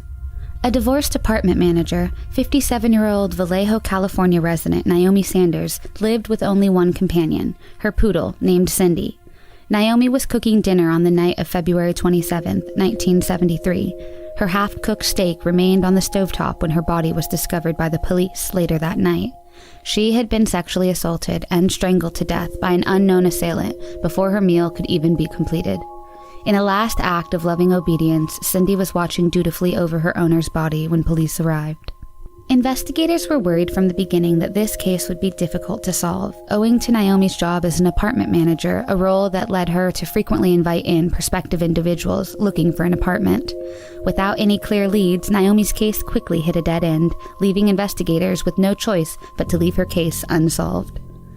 Similarly to past cold cases solved through previously collected DNA evidence, police attempted to match their gathered unknown DNA profile against the FBI's CODIS database in 2014, but were met with no results. Reluctant to give up on the DNA evidence, police tried matching the profile against a California state database, but again they were met with disappointment. Finally, in 2018, investigators turned to genetic genealogy, much like in the process employed to solve the Peggy Beck case. With the help of a Virginia-based company known as Parabon Nano Labs, police finally identified 2 new leads in the case that had long been cold. One lead took California investigators to Louisiana, but this turned out to be a false positive. The second led investigators to Robert Dale Edwards, who had died in 1993 due to a drug overdose. Investigators were able to locate and solicit DNA from Edwards' son, however, and at last they found their match. The deceased Edwards had been a co-worker of Naomi's and had a long criminal history that ranged from theft to attempted murder. He would have been 22 years old at the time of the murder, but police were unable to ascertain a direct motive for the rape and murder of Naomi. Nevertheless, police finally had enough evidence to close the case nearly 5 decades later, in February of 2020. Like in the murder of Karen Spencer, Naomi's killer evaded justice in life, but thanks to genetic genealogy, Naomi's surviving family members can rest easy without wondering who was responsible for this heinous act. Tonya Mckinley. New Year's Eve of 1985 should have been a time of celebration for young mother Tonya Mckinley, who was 23 years old with an 18-month-old son. The Pensacola, Florida resident had left a local bar around 1:30 a.m. after enjoying the New Year's festivities. Hours later, her body was discovered on the side of the road by a passing family. She had been raped and murdered before being discarded by an unknown assailant, according to her autopsy. Despite interviewing dozens of bar patrons who had last seen Tonya, police were unable to name any suspects in the murder. While new leads appeared over the years, police continued to hit dead end after dead end. In a particularly moving statement released by the Pensacola police regarding the case, detectives reflected on the tragedy of the situation. While the case remained unsolved, a baby boy grew up without a mother, parents buried their daughter without knowing justice, and a killer was walking around free. Thanks to the help of genetic genealogy, detectives finally found their opportunity to identify Tonya's killer. Using DNA databases, Pensacola police were able to construct a family tree of relatives with similar DNA to that of the DNA evidence collected at the scene of the crime. Through this, detectives located 57-year-old Daniel Wells, a relative to one of the matches found via the DNA database. Wells lived near Pensacola at the time of the murder and became the primary suspect for detectives. In March of 2020, detectives trailing Wells were able to collect a cigarette butt dropped out of the car window. The DNA from the cigarette matched the DNA from Tonya's murder, and after more than 35 years, police could finally make an arrest in the case. Wells now awaits trial for first-degree murder and first-degree sexual battery, and justice can finally be given to Tonya's family, including her son, now in his mid-30s. Nothing can make up for the loss, but at least now the investigation of Tonya's tragic death can act as another example of genetic genealogy, providing closure to victims and their families. Tamara Milograd. Tamara Milograd was a 15-year-old Australian girl from Melbourne. Tamara was the only girl amongst 3 children, with brothers named Eugene and Nick. On September 18, 1971, Tamara told her mother, Luba, that she was heading out to the Royal Melbourne Show with a friend from school. The Royal Melbourne Show has been going on since 1848, and there are thousands of people that show up to see the incredible sights and, more importantly, the rides and different forms of entertainment, which are usually on display for onlookers to enjoy. After reaching the show, Tamara and her friend got separated, as Tamara said she needed some change for the $5 Australian that she had in her pocket. This was the last time Tamara was seen. As time passed, her friend couldn't find her anywhere. She immediately notified her family, who reported her missing to the police. Despite extensive searches and police efforts, Tamara would not be found. Weeks, months, and years went by, but police could not find any evidence or leads to Tamara's whereabouts. Although the family refused to give up their search for Tamara, the police would find out that at the time of her disappearance, Tamara, according to her relatives, had become a rebellious teenager and was actively pulling away from her family. She had even had an argument with her family about her boyfriend, and it was so bad that Tamara told some of her friends that she wanted to start a new life. This led authorities to believe that Tamara had left of her own accord, but her parents and brothers refused to stop searching for her. There were a few unconfirmed sightings in the months following her disappearance, which gave the Milograd family some hope. One sighting was at the Tarmac Hotel in Laverton. Another witness claimed that Tamara had slept at the Royal Melbourne Show for 2 nights before leaving for St. Kilda and getting a job. Her mother, Luba, went to the areas that she was believed to have been seen, but came up empty-handed. According to Tamara's brother, Nick, they did whatever they could to be able to find her. He shared that they took trips across the interstate searching for her, going on wild goose chases, even hiring a private investigator, but unfortunately, they did not get any closer to the truth. Over the years, the Milograd family prayed that Tamara would come back to them. Years would pass and the case would grow cold. 17 years after Tamara went missing, her father died, never knowing what had happened to his daughter. But on his deathbed, he had begged his family to never give up trying to find his only daughter. He also told his wife, Luba, to never stop searching. In 2010, the AFP's National Missing Person Coordination Center worked with the Milograd family to feature her case during the National Missing Persons Week. Then, 44 years later, in 2015, 39-year-old Karina Russell was searching on the internet when she came across the AFP's Missing Persons website. Karina had been searching for information about her mother, Pauline Tammy Russell, who had died in a car crash in June of 1976. Karina's father was also in the crash, but survived. As Karina got older, she began to ask more and more questions about her mother, and, finding only few answers, started investigating herself. Her digging would later reveal that her father and mother were never married, as Pauline was unable to obtain a birth certificate. It wouldn't be until 2015 when Karina, by chance, clicked on the AFP's Missing Persons website that she found a woman's profile who bore a striking resemblance to her mother. The profile she found was that of Tamara Milograd. Not only did Tamara look like her mother, but she also shared the same birthday and had a father named Alexander. Karina decided to get in touch with the National Missing Persons Coordination Center to try and see if the woman in the photo could be her very own mother. Following a DNA analysis, it was confirmed that Pauline and Tamara were the same person. An incredible 44 years after Tamara had mysteriously disappeared, 90-year-old Luba would finally find out what happened to her daughter. Not only did Tamara walk away from her entire family, she had moved to another area in Victoria, changed her age from 15 to 18, changed her name to Pauline Tammy Russell, and had had 2 kids before tragically dying in a car crash. Luba, Eugene, and Nick would finally meet Tamara's daughter, along with their great-grandchildren. Marcia Haunch and Elizabeth Haunch.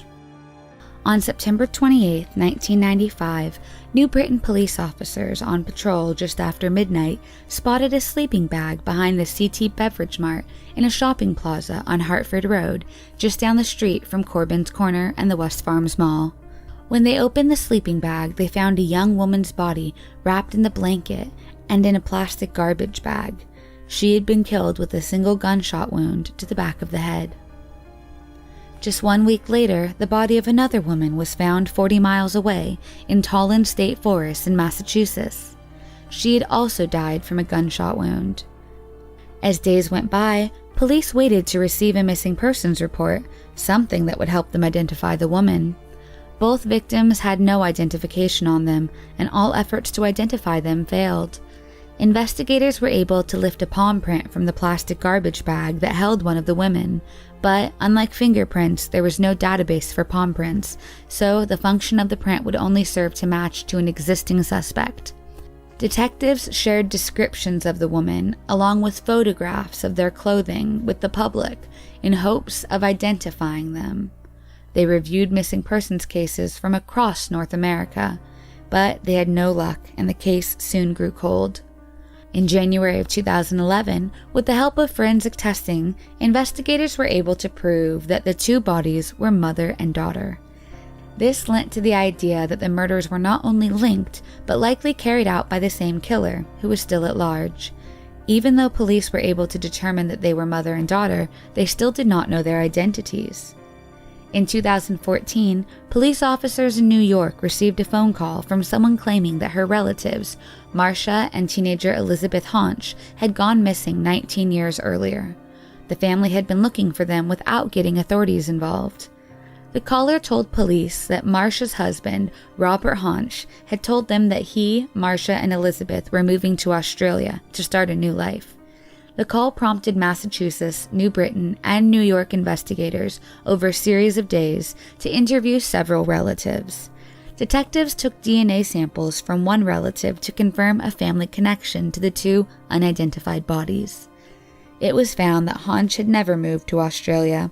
He wound up in Ohio, where he met the woman that would become his bride, Cheryl Tyree, at a Christian truck stop. The 2 truckers married and settled in Dalton, Ohio. They went on to have 3 children.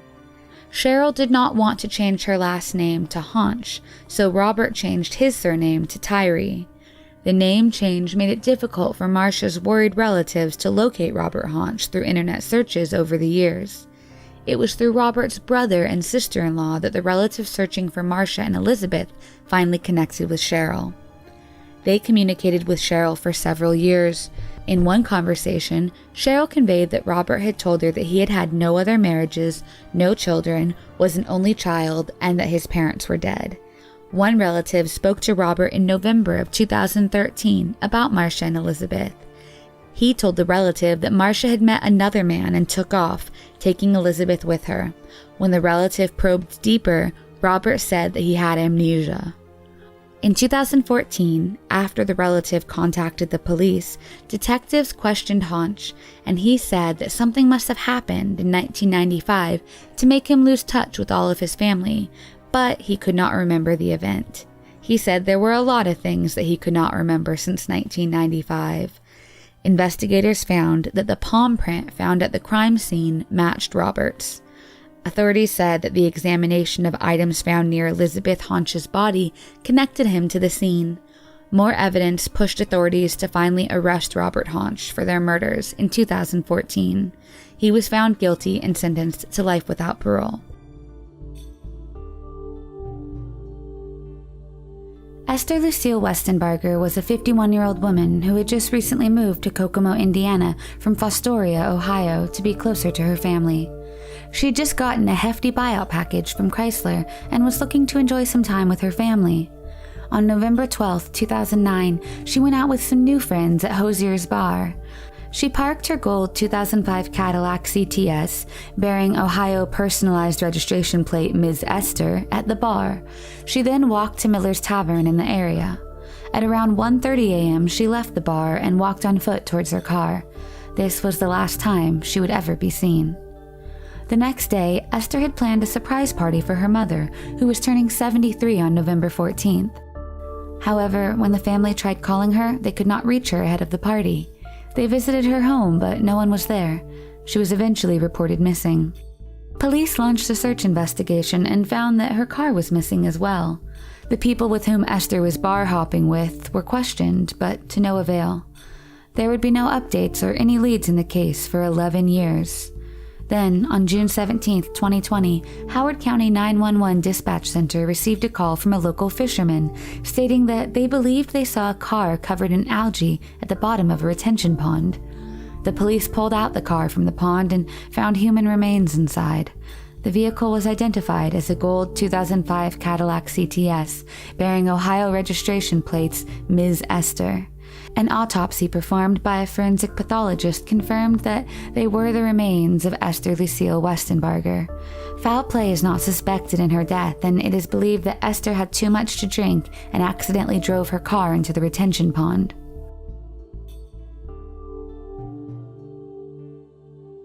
Blanca Otero Alvarez was born in Quito, Argentina in 1952. Both her parents were Spanish, and in 1973, her and her two brothers, along with their parents, would move back to Salices de Sabero, Spain. Blanca was working as an elementary school teacher in Argentina when she moved to Spain. However, she would have a hard time finding a job as a teacher in Spain, so she decided to change her career and moved to the city of Leon, where she found a job in Renfe, a railway company in Spain. She would visit her family regularly at their family home. But sometime in 1995, Blanca, then 43 years old, would disappear and never return to her home in Leon. When her family didn't hear from her for a few days, they decided to visit her home in Leon. When they arrived at her apartment, they couldn't find her. They asked her friends and colleagues, but no one had seen her. She had left behind all of her belongings in her apartment. However, the family wouldn't report her missing until 2 years later, in 1997. According to one of her brothers, she was not reported missing because their father, quote, didn't want to report her missing. Shortly after she was reported missing, the police located her to be living in Gijón. However, Blanca did not want to contact her family, and as she was an adult, the police could not force her to get in touch with her family. Her mother and the two brothers decided to visit her in Gijón. They found out where she was living, but when they arrived at her apartment, she was already gone. The family would not hear from her for the next 8 years. Then, in 2005, Blanca would send a letter to her family with a current photo of herself. In the letter, she said that she was fine and asked for her father to forgive her for leaving. She also wrote that someday she would get in touch with her brothers. Her father would pass away a year later in 2006. Her family hoped that she would get in touch with them soon, but years would pass and they would hear nothing from her, leading them to believe that she may have died. In 2013, one of the brothers found a police sketch of an unidentified middle-aged dead woman found on Camelo Beach, Santander. The unidentified woman was known as La Dama di Camelo and was found in 2001. The family believed the woman to be Blanca, however, a DNA test ruled her out. To this day, La Dama di Camelo remains unidentified. In September of 2020, a 68-year-old woman named Eva was reported missing in Pola de Siero, Asturias, Spain, by her neighbors after not hearing from her or seeing her for a few days. The police tried ringing Eva's doorbell, but no one answered. The door was locked from the inside, indicating that the woman was in the house. They finally broke into the house to find Eva sitting on the floor, unable to move due to a problem in her legs. She was conscious but extremely dehydrated and disoriented. She was transferred to a HUCA hospital. In the meantime, the police tried finding her family to let them know of her condition. However, to their surprise, the identity by which she was known among the neighborhood did not coincide with the data that appeared both in the address and in the UHCA database. Her identity was found to be fake, and her true identity was revealed to be Blanca Otero Alvarez. Blanca had been living in Pola de Siero for years under the name Eva. She had made money by babysitting, taking care of pets, and house cleaning. In the recent years, her health had been deteriorating. Blanca's family has been contacted. Blanca's mother is now 90 years old and lives in a nursing home in Gijón. No information was given on why she initially disappeared or the motivations behind her eluding the grasp of her family for so many years.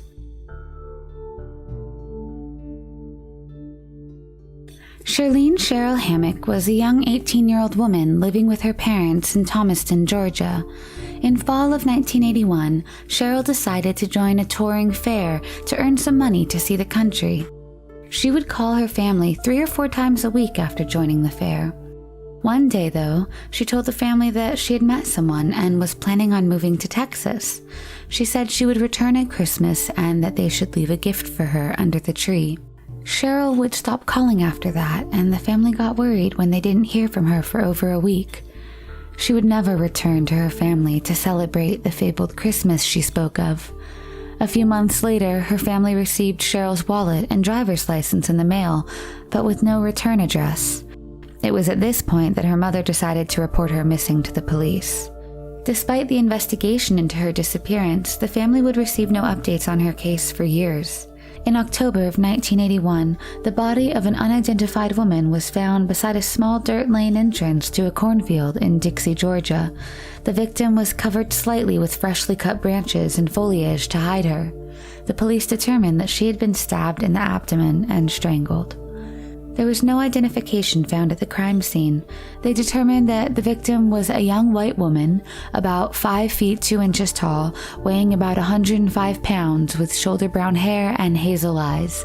They estimated that she was somewhere between 18 and 24 years old. Without any leads as to the woman's identity, she was buried in a grave with a headstone which read, "Known only to God." She also had a forensic sketch, which the police drew during the investigation, carved into the slab. Soon, a witness told the police that a motorhome with Alabama license plates had been seen near the crime scene. Police found the motorhome and arrested a man named George Newsom. The motorhome was later found to be stolen from another state. Police searched the motorhome and found a rope that they believed matched the one which was used to strangle the young lady. They also found the knife that was used to murder her. Initially, George refused to cooperate with investigators and said he had nothing to do with the murder. About a week after his arrest, George escaped from the Brooks County Jail and remained a fugitive for 2 years. He was finally caught on January 13, 1983. Upon his recapture, he confessed to her murder but did not disclose her identity. George said that he had met the woman at a traveling fair in Tallahassee, Florida. He said that he had argued with her about another man and killed her in Quitman. He pled guilty and was sentenced to life in prison. He died on August 10, 1998, from natural causes, but he never disclosed the young woman's identity. The case went cold for 3 decades. The police tried everything to try and identify the woman, but to no avail. Then, on Halloween in 2018, 37 years after her murder, the police received a tip from a woman named Kayla Bishop that the unidentified woman resembled her childhood friend, known to her as Cheryl Hammack. She told them that Cheryl had gone missing in 1981 after traveling with a fair. Kayla had seen the sketch on Facebook and had contacted the police. Following the tip, the police contacted Cheryl's surviving family members, her mother and her sisters. The circumstances surrounding Cheryl's disappearance provided by the family members were consistent with their investigation. The victim's body was exhumed and an extensive DNA test was done for over 1.5 years against the samples provided by Cheryl's family members. On January 9, 2020, the unidentified woman was finally confirmed to be Shirlene Cheryl Hammack. The case was finally solved after 37 years, and her family could finally get some closure. Billy Fiegner was just 22 years old when he went missing. Born in Brooklyn, Billy had been getting into serious trouble living there. In 1984, his parents decided to send him to a horse ranch in California, owned by a former neighbor, in hopes of separating him from bad influences. He lived and worked there for some time, but in late 1984 and 1985, he seemingly disappeared, and the family never got to find out what happened to him. On October 27, 1985, a father and son were walking on a ranch in Parker County in the Dallas-Fort Worth area, hoping to find a place to potentially build a new home, when they stumbled upon skeletonized remains. They immediately notified the police. The remains had been buried in a shallow grave which was partially covered by foliage and had been dug up by animals. The victim was believed to be between the ages of 15 and 20. He had been shot to death, and his clothes, including a pair of gas blue jeans and a Union Bay white fleece jacket, had been strewn across the area. Although clothes were present at the scene, police were unable to find any identification. Sheriff's deputies began checking missing persons reports, but couldn't find anyone matching the description. The victim was given the name of John Parker Doe. Years would go by and the case grew cold. Over the years, authorities tried everything from facial reconstruction, DNA phenotyping, and genealogical testing to try and identify the young victim. In 2018, DNA was extracted and sent to Parabon Nanolabs to determine the victim's characteristics, which were previously unknown. Through DNA phenotyping, John Parker Doe was finally given a face. He had fair skin, brown or hazel eyes, brown or black hair, 0 or few freckles, and was of European ancestry. This disputed their earlier assumptions that the victim was of mixed race. With the new information, a more accurate 3D facial reconstruction was made, but it still did not generate any leads. C.C. Moore from Parabon Nanolabs uploaded the victim's DNA to GED Match, and over the next 18 months, hundreds of hours were spent to try and find any relative of John Parker Doe. Soon, they found a potential first and second cousin. However, the cousins were found to be adopted and did not know their biological family. The genealogists then tried to find biological parents of the adoptees to be able to find some lead for John Parker Doe eventually. They were able to find a possible birth father of one of the adoptees, but they couldn't confirm it through DNA as the man was already deceased. Fortunately, one of the man's biological sons agreed to take a DNA test, and it was uploaded to GED Match. In a breakthrough, it was found that he was the first cousin to John Parker Doe. C.C. Moore then built a family tree and searched for a male between the ages of 15 and 20 that had gone missing. She found one name in the New York Birth Index that seemed like it could be a match. No records were available for him after he entered his early 20s. His name was Billy Fiegner. Authorities soon tracked down Billy's parents, who were living in Florida. The family provided a DNA sample, and a DNA test confirmed that the victim indeed was Billy Fiegner. Hurricane Sandy had destroyed all the photos from when Billy lived in Brooklyn, but his family was able to provide a photo from grade school. Determined to find answers, investigators tracked down people who had worked with Billy on the California ranch. It was found that while working at the ranch, Billy met a man named Forrest Ethington, who lived in the Dallas area. Forrest convinced Billy to join him and travel to Texas, where they would perform several robberies. The pair pulled some heists together in Texas, and then Billy decided to fly solo. However, Billy got caught and was set to go to court for the robbery. This worried Forrest because Billy might turn on him and reveal his robberies as well. Forrest then told a witness that he was going to try to kill Billy to silence him. Forrest then went to a remote part of the Texas ranch and shot Billy once in the back of the head. The detectives were all set to charge Forrest for Billy's murder. However, in January of 2020, detectives found out that Forrest was already dead. After Billy's death, while performing a heist at a coin shop in Pontego, Texas, one of the members of the crew that Forrest had organized killed the owner of the shop. The FBI caught Forrest after he tried to sell the coins at a coin show. Forrest served 5 years in jail for the crime before appealing in 1991. In 2010, he was again arrested, this time for aggravated assault of a person under 18. He died in prison in October of 2019.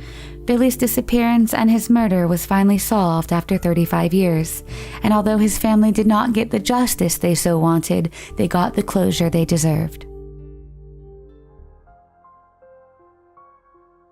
Jean Tuggy was a 60-year-old woman who lived alone in a small house on Irion Street in Pine Grove Mills. Friends and family described her as friendly, caring, and kind-hearted. She was in charge of the library at the State College Alliance Church and worked 2 jobs, one as a longtime bus driver and another at a grocery store called Wegmans. On January 21, 2016, Jean failed to show up at a friend's house. Her friends became worried as this was out of the ordinary for her. Her friends then decided to check up on her and visited her house. They found her door to be locked and her blue Honda Civic in the driveway. They soon found a basement door which was left unlocked. They went inside and found Jean lying dead in a pool of blood. They immediately notified police. Jean's body was lying on the living room floor. Her sweatshirt was pulled up to reveal her stomach, and her sweatpants were pulled partially down. An autopsy was performed, and it was revealed that Jean had been shot twice. One bullet was found in the left side of her face near her neck, which cut through her spinal cord and embedded into her spine, while the second bullet that was found was in her hip. A ballistics expert confirmed the bullets belonged to a 9mm pistol. During their investigation, 2 co-workers told detectives that Jean had mentioned a male co-worker from Wegmans with whom she'd developed a friendship, and that he had become romantically interested in her. However, the police were unable to identify this male co-worker. Then, in 2019, Peter Corey, who was a friend of Jean's, told investigators that Jean had once told him about a male co-worker of hers that had rubbed her back while visiting her at her home. Peter said the man was named Chris and had a Polish-sounding last name that ended in ski. The coworker was in his late 20s or early 30s and attended the local Lutheran church.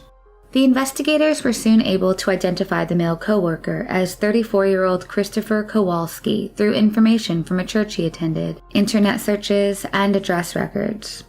Christopher had worked at Wegmans from November of 2007 to October of 2015. The police then went through Jean's computer hard drive and found Facebook chat logs between Jean and Christopher, in which they discussed their friendship and their mutual experience of loneliness. In 2019, another friend of Jean's told investigators that she recalled a conversation with Jean where Jean told her that she believed Christopher wanted a more romantic relationship than she did, and that he got upset whenever she refused his sexual advances. Her friend said that Jean was planning to invite Christopher over to speak with him about their relationship remaining platonic. The police did a firearm check on Christopher in May of 2019 and found that Christopher had purchased 6 9mm handguns. One of the 6 handguns, a Walther CCP, was purchased 1 month prior to Jean's death and then sold off about 6 months after her murder. The investigators tracked down the pistol to its current owner, who had bought the pistol from a Pennsylvania sporting goods store about 10 months after Jean was murdered. The gun was owned by only 2 people since it had been made. The owners allowed the investigators to take the gun for testing. A forensic test was done on the gun and the bullets recovered from the crime scene. Although the results were inconclusive, the test bullets and the bullets recovered from the crime scene had similarities and matched the bullets in all characteristics. An expert stated that the minor differences in the bullets could have been caused by someone cleaning the barrel of the pistol with an abrasive tool. Police found and interviewed Christopher at his home in South Carolina. He initially claimed he and Jean were just friends and nothing else. However, he later said that he and Jean were romantically involved. He told investigators that on the day Jean was murdered, he went to her apartment to watch movies together. He claimed that as he was taking off his coat to hang it on her coat rack, his gun from his coat pocket fell to the floor and discharged. The bullet hit Jean in the hip. He then allegedly picked up the gun and it was jammed when he tried to clear it, so it fired again and struck Jean in the neck. He stated that blood was everywhere and claimed he did not try to save her as he knew it was too late. After the police told him that his story did not make any sense, Christopher admitted to shooting and killing her intentionally. He allegedly said, quote, "The truth is, I killed her. I killed her because I was depressed, down, and hopeless. I was having a midlife crisis." He said that he first shot Jean in the hip and she fell over the couch. The gun jammed, but he was able to clear it and shot her again in the neck. He also turned off her oxygen to make sure she was really dead. He said that he pulled her pants down and had planned to take pictures of her undressed, but did not as he was afraid his clothes might get blood on them. He then picked up the shell casings, locked the front door, left the house from the basement door, and disposed of the casings outside of a restaurant. He told investigators that he had planned to kill Jean before her murder and that he chose to kill her because she was an easy target. He moved to South Carolina in 2016. Christopher was arrested and charged with Jean's murder. He will be extradited to Pennsylvania to be prosecuted.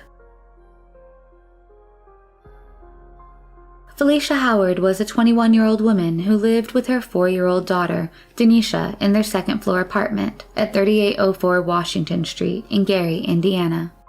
Felicia and her daughter, Denisha, had recently moved from Indianapolis to Gary in January of 1992. They stayed with Felicia's father for a few months, but on June 7th, she decided to move away from her father's house and get her own place on Washington Street. However, her landlord would send her an eviction notice on July 10th, reportedly due to her lifestyle. On July 11th of 1992, Felicia picked up Denisha from her regular weekend stay at Felicia's father's house. This was the last time her father saw either of them alive. On July 15th of 1992, 5 days after sending the eviction notice, her landlord brought prospective tenants to show the apartment. When he opened the door of the apartment, he found Felicia and Denisha's body. He immediately called the police. Both mother and daughter had been shot to death. Felicia had been shot in the chest. She had been found lying nude in her bed and appeared to be reaching for Denisha, who had been shot in the head. The investigators were able to collect DNA of an unknown male source from the crime scene. The murders shocked the residents in and around Gary. Several locals raised money to set up a reward for any information regarding the murders. Neighbors would later report hearing Felicia screaming, quote, "Please don't shoot me in front of my daughter." They also reported to have heard a child standing on the balcony screaming, quote, "Help, help," and, quote, "Stop, stop," for about half an hour. However, no one came to help. No neighbor mentions why police were not called, despite obvious pleas from the now deceased victims. With no leads and no suspects, the case would soon go cold. In 2019, the FBI's Gang Response Investigative Team, or GRIT, reopened the case and began investigating. With the help of DNA technology and re-interviewing witnesses, they finally were able to find a suspect. In September of 2020, 56-year-old Victor Lofton was questioned by detectives and asked to give a DNA sample in Tennessee. During their questioning, investigators showed Victor a photo of Felicia and Denisha, and he was asked if he knew them. He reportedly bit his lip and admitted that while he did live with a relative in Gary in the 1980s, he did not know Felicia or Denisha. Victor's relative confirmed that Victor had lived with him for a couple of months in 1992. He also told investigators that Victor owned a Browning .38 caliber handgun. The spent shell casing found at the crime scene had markings consistent with the .38 caliber handgun. The U.S. Bureau of Alcohol, Tobacco, Firearms, and Explosives was able to recover the handgun owned by Victor, and a forensic analysis was conducted. However, the analysis could not identify nor exclude the bullet to have been fired from the handgun. Investigators analyzed the unknown male DNA found at the scene. The analysis showed that the unknown male's DNA matched that of Victor. Its DNA profile was 1 trillion times more likely to originate from Victor than from any other male. On February 5th, 2021, Victor Lofton was arrested and charged with 2 counts of murder. He has been extradited to Lake County and is awaiting trial. In the late night hours of June 26, 1984, Fort Myers police responded to a complaint of gunshots heard near Palm Avenue and Lincoln Boulevard.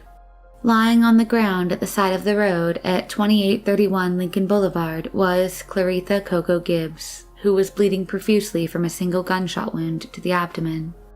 Coco was rushed to the hospital, but she succumbed to her injuries and was declared dead by emergency physicians. Prior to that fateful night, Coco had lived close by, on Mango Street.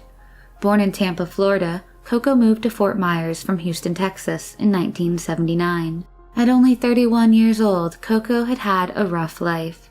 She was a street worker and therefore vulnerable to the various dangers of such an illegal late-night trade with anonymous customers. Coco was last seen entering a vehicle, possibly a pickup truck, with 2 different toned paint colors. Witnesses say that it was only moments after she entered the vehicle that they heard a gunshot and the car peeled out of the area, leaving a bleeding woman on the sidewalk. The driver of the vehicle was described as a white male in his 30s with light brown or dark blonde hair. He was described as having a thin build and was approximately 5'10" with a pale complexion, although the height was hard to approximate as he was seated inside a vehicle. Police said they recovered a rag with the suspect's DNA, but DNA testing was not common or very advanced at that time. After a full DNA profile of the suspect had been created from the unknown type of DNA left in the rag, it was then entered into CODIS, the FBI's national DNA database, but it did not provide a hit to any known samples. In March of 2019, Fort Myers Police Department's Cold Case Unit investigators submitted the DNA evidence to Parabon Snapshot, in hopes that the advances made using genealogy research in the last few decades could pinpoint a suspect who was most likely still at large. On July 22, 2020, Parabon Labs completed a report on the genealogy, which indicated that the DNA profile was linked through databases to an individual identified as James Glenn Drennan, 65, of Okeechobee. Investigators began to look into the current life and past history of Drennan and tried to get details on his former link to the Fort Myers area. They were one step closer to answers when they found that he lived in Lee County in 1984, putting him geographically in relatively close proximity to the area that Coco was found. Drennan, who was a local mechanic, acknowledged that Coco was a prostitute and that he had invited her into his truck to engage in her paid services. When police arrived at his house, Drennan admitted to the physical connection, but said that Coco had actually pulled a gun on him in order to take his money after he picked her up for a rendezvous. He claimed that they fought over the weapon and that Gibbs was shot accidentally. Drennan fled the scene and said that he subsequently threw the murder weapon out the window of his truck. In addition to the murder of Coco in the 80s, there were a known total of 16 other women who worked in the same trade as Coco that were killed over a 20-year period in the Fort Myers area alone. While there is no concrete evidence that links Drennan to these crimes, he died of unknown causes at his residence in Okeechobee before police could continue to question him or arrest him for Coco's death. While no details were released, it is suspected he took his own life after realizing his past crimes were coming back to haunt him.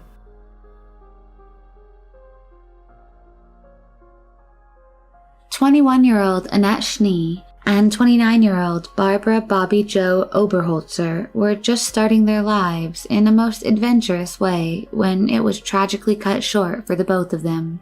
On January 29, 1982, 29-year-old Bobby Jo was hitchhiking from her home in Alma, Colorado, to her job in the nearby town of Breckenridge. Unlike today, in that part of the country in the early 80s, hitchhiking was not seen as a dangerous act, and both drivers and would-be passengers were far more comfortable with the idea of riding with a stranger than one would be in today's millennium. At 6:20 p.m., Bobby made a call to her husband, Jeff Oberholzer, to tell him that she was going out for cocktails with friends at a local bar, and not to worry because she would find her own ride home. But Bobby never made it home that night. When her husband Jeff questioned Bobby's friends, they were surprised that she never returned home, as she had left the pub alone at 7:50 p.m. The next day, January 7th, Bobby's husband received a call from a rancher who had found Bobby's driver's license on the ground of his property. On his way to investigate to get more information on his wife's whereabouts, Jeff was shocked to see his missing wife's backpack laying in a field alongside her gloves, which, upon further examination, had blood on them. There were also some bloody tissues next to the bag. DNA testing was so infantile in 1982 that the only information gleaned from the evidence left behind was the blood type, which matched that of Bobby, but little else was known. That afternoon, around 3 p.m., Bobby's body was discovered, deceased, at the summit of a lookout point called Hosier Pass, located about 10 miles south of Breckenridge. She was found about 20 feet off the highway and was at the bottom of a snow embankment. The 29-year-old had been shot twice in the chest. She had plastic zip ties around one of her wrists, and the other was free. Also found on the scene was an orange sock that investigators did not think belonged to the victim. Evidence shows, police said, that Bobby attempted to escape the vehicle and put up a fight before being shot and succumbing to her injuries. Her self-defense keyring, a tool with a metal hook on it made for her by her husband, was found in the parking lot at the summit, which was approximately 300 feet from where her body was found, suggesting that she may have escaped and then was again confronted by the assailant. The same day that Bobby was reported missing, Annette Schnee, a 21-year-old resident of the nearby town of Frisco, was also reported missing. The young woman was last seen inside a pharmacy in Breckenridge at 4:45, the evening of the 6th. She was seen speaking to a dark-haired woman who police requested come forward but never did. Annette was scheduled that night to be at work by 8 p.m. at the Flipside Bar in Breckenridge and was known to hitchhike to get to her job. Though she went missing on the same day as Bobby, family and friends had to wait much longer for answers, and some still held out hope that she would be found alive. The death of one woman and another missing, presumed dead, alarmed those who resided nearby. The randomness of the two seemingly unconnected girls unnerved the public, and some spoke of a possible serial killer descending upon the area. Almost 6 months after she was first reported missing, on July 3rd, Annette's body was found in the shallow waters of a creek located near a remote side road in rural Park County, about 20 miles south of Breckenridge. The snow and cold had preserved the body, and investigators were able to ascertain many details regarding her death. Much like Bobby, Annette had been shot to death, with the bullet going through her chest and exiting with no leftover fragments. Police estimated that it was the bullet hole left by a .38 or .357, possibly a 9mm handgun. They believed she was killed where she was left. What conclusively linked the crimes of both women was the presence of a second orange sock. While an orange sock had been found at the crime scene of Bobby's death, police never believed the sock actually belonged to her, and it was to their surprise that they saw Annette was in fact wearing the other sock, an orange sock similar to the one that was found near the scene of Bobby's murder. It became apparent that this was indeed a match to the orange sock from Bobby's case. On Annette's other foot was a striped sock, and the matching pair to that sock was stuffed in Annette's jacket hood. Police theorized that the killer probably first picked up Annette, who had been hitchhiking, and murdered her prior to picking up Bobby, also while hitchhiking, a few hours later and murdering her as well.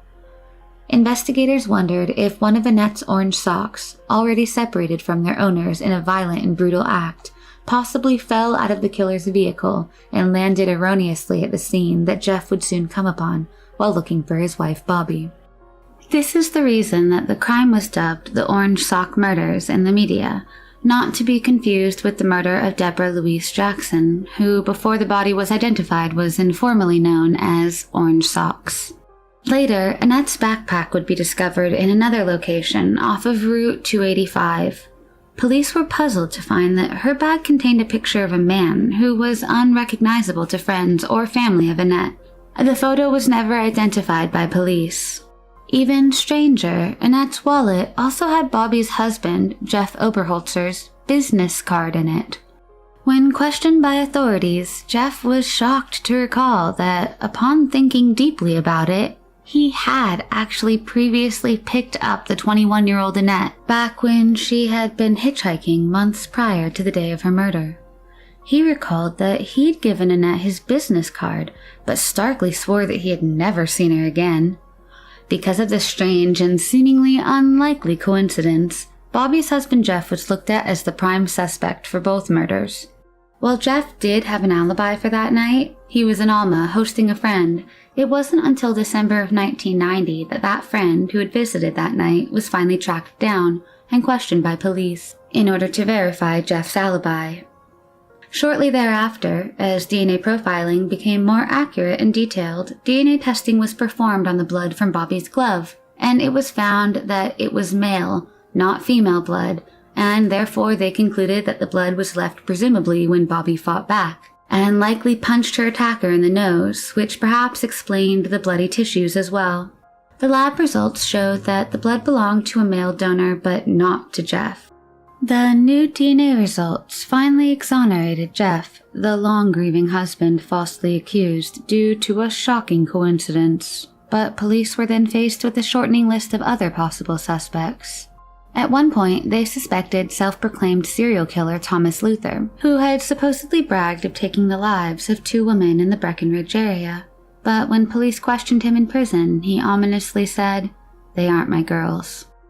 Metro Denver Crime Stoppers helped fund the use of genetic genealogy in this particular case. They funded it in hopes that the relatively new technology would help bring closure, as it had done for at least 5 local cases in the past 2 years.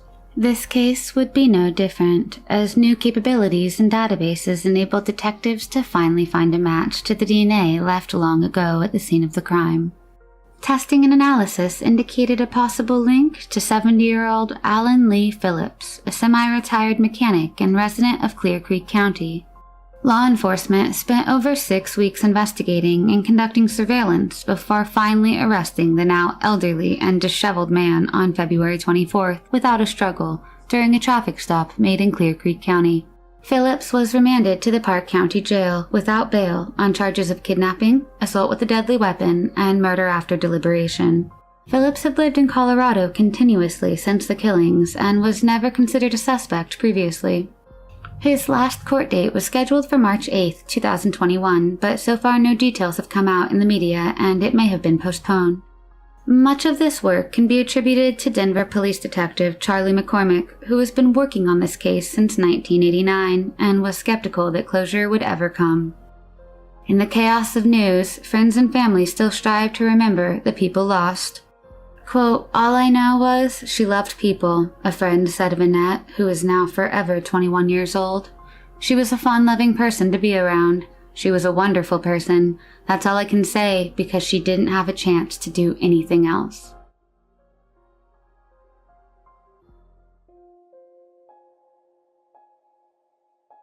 Virginia Jenny Hannon was regarded highly within the tight-knit community of Pembroke, Massachusetts.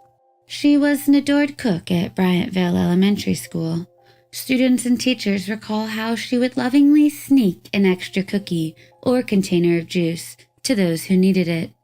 A lover of baking, locals remember fondly how she would make cookies and other confectionery delights for the students and local children.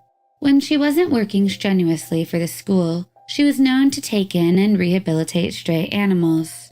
Her gentle and generous nature made the uncovering of her stabbed and beaten body all the more horrific. On February 13, 1984, 59-year-old Jenny, as she was known to those closest to her, was declared deceased in her own home, a victim of a brutal stabbing and strangulation at the hands of a then unknown culprit in what would be the first murder in that sleepy town in over a decade. A widower, Jenny had lost her husband in 1971, 13 years prior to her own premature death.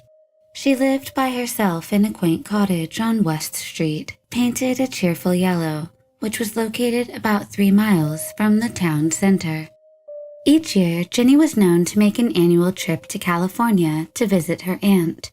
She always spoke well of her aunt and diligently and joyfully made the trip of over 3,000 miles to visit her. Due to her friendliness, some recall that Jenny was known to be a bit too forthcoming with personal details of her family life and general going-on-abouts. After her aunt passed away, she inherited $380,000, which is equivalent to over $1 million in 2021, taking into account inflation. Due to this windfall, Jenny was finally able to retire, a welcome respite as she suffered from emphysema and became winded when doing tasks that required even a moderate amount of strenuousness. After receiving her inheritance, Jenny deposited the bulk of the money into the bank. But, whether founded or unfounded, Whispers that Ginny kept stacks of cash somewhere in her yellow house circulated, and soon the rumor spread like wildfire throughout the small town. On Saturday, February 11th, 1984, one night before her death, Ginny was picked up and brought to the nearby town of Hanson to attend the 5 p.m. Mass at St. Joseph's Church with a friend of hers named Dolly, something she regularly did. As they usually did after the service, the two women drove to the city of Halifax and ate at BR's restaurant. After dinner, Dolly drove Ginny home, and they said goodnight to each other at around 7:30 p.m. After dropping her off and watching Ginny walk into her home, nobody, including Dolly, heard from Ginny for the remainder of the weekend. On Monday, February 13th, at around 11 a.m., Ginny's stepfather's housekeeper, who was dropping in to ask for a spare key with which to access the elderly man's apartment to clean, found the 59-year-old in her own bed with a bedsheet pulled over her face. It was clear upon a visual inspection that her body had undergone a horrendous and brutal beating. Her face bore the marks of repeated battering, and she had been stabbed 6 times around the torso. Some media reports say she had also been stabbed in one of her eyes. There appeared to be an imprint of a shoe mark on her stomach, which led investigators to believe that she had been stomped on or had been kicked. A pair of pantyhose had been utilized to bind her extremities. Her cause of death appeared to be strangulation. Forced entry was visible to investigators. Both Ginny's window and her front door had been broken in order for the killer to gain entry. Her friend recalls Ginny having $100 in her wallet on the night that she went out to dinner, which was later unaccounted for, leading investigators to wonder if the motive for her murder may have been robbery, and that possibly the robber had believed the rumors about the hidden cash from her inheritance from her deceased aunt. While the town was small, no suspects were ever identified in Virginia Hannon's murder. Police canvassed the area and questioned friends, family, and neighbors, but nobody heard anything, and despite the detectives' best efforts, the case went cold and stayed that way for nearly 40 years. Then, in 2020, police received a tip saying that a man from Brockton, a city in Plymouth County, Massachusetts, named Jesse Isleworth, was the culprit in the case which had gone unsolved for so long. The tip was called in one day after Jesse Isleworth passed away in the hospital. The person calling the tip into police said that Isleworth confessed to the murder while on his deathbed in a hospital at the age of 58, just 1 year younger than Ginny when she was brutally taken from the world. Isleworth was 22 at the time he claims he committed the murder. Isleworth, born March 9, 1961, had died February 3, 2020. His obituary described him as intelligent and independent and stated that he liked to help the homeless. Reports claim he worked as a handyman and may have owned his own business at one point. After obtaining a warrant in order to collect a sample that was admissible in a court of law, the police were able to obtain a specimen to test it against the crime scene artifacts, which included DNA collected from the nylon stockings used to bind the victim, the shards of broken glass covered in blood at the crime scene, and the paper towels found on scene that were soaked in blood. The samples pulled were a definitive match to Isleworth, and after 37 years, police were able to close the case of Virginia Hannon.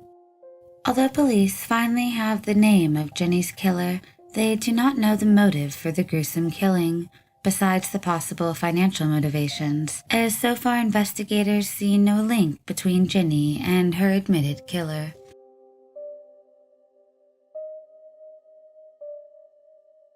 On July 11, 1963, a man fishing in Keene Creek Reservoir near Ashland hooked onto something on his fishing cord.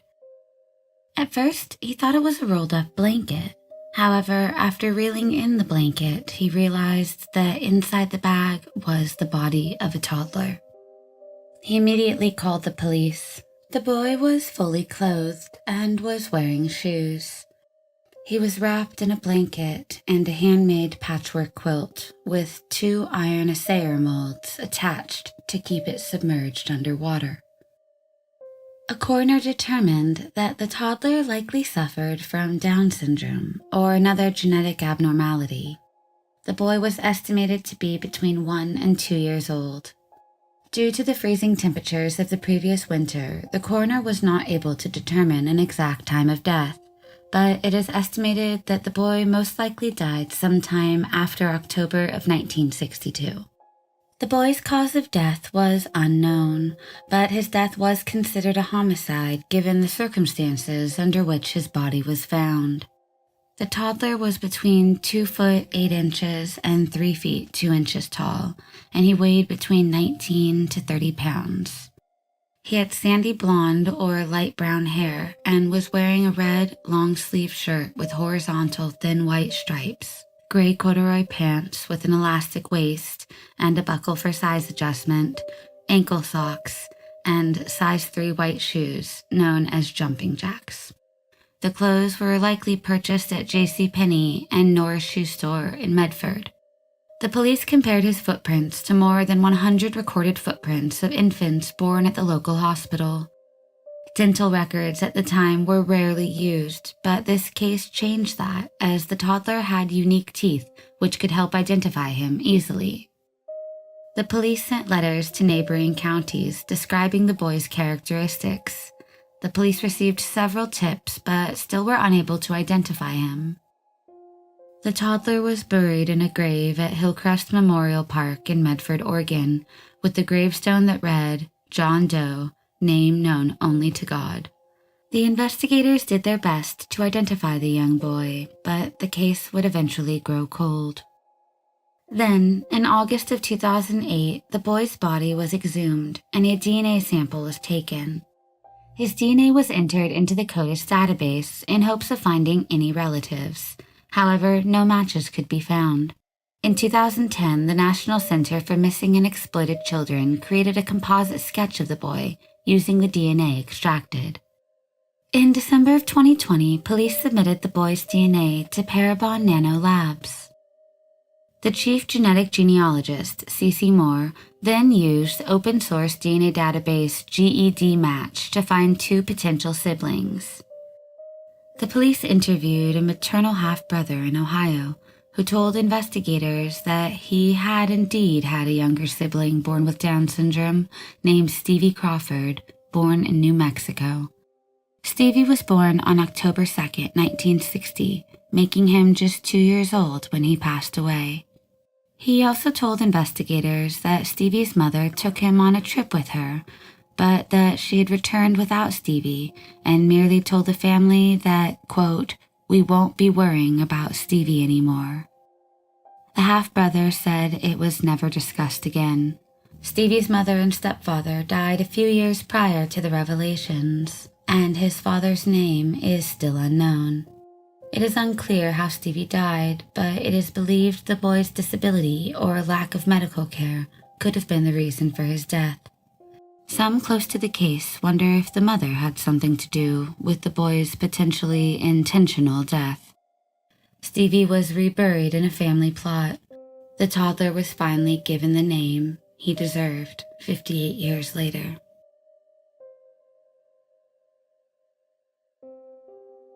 Carla Walker was a 17-year-old teenager studying at Western Hills High School in Benbrook, Fort Worth. Carla was a popular student and had a boyfriend named Rodney McCoy, a quarterback for Western Hills Cougar football team. Family and friends said they both had a great relationship and never fought with one another. On February 16, 1974, Carla and Rodney went to a Valentine's Day dance at their school.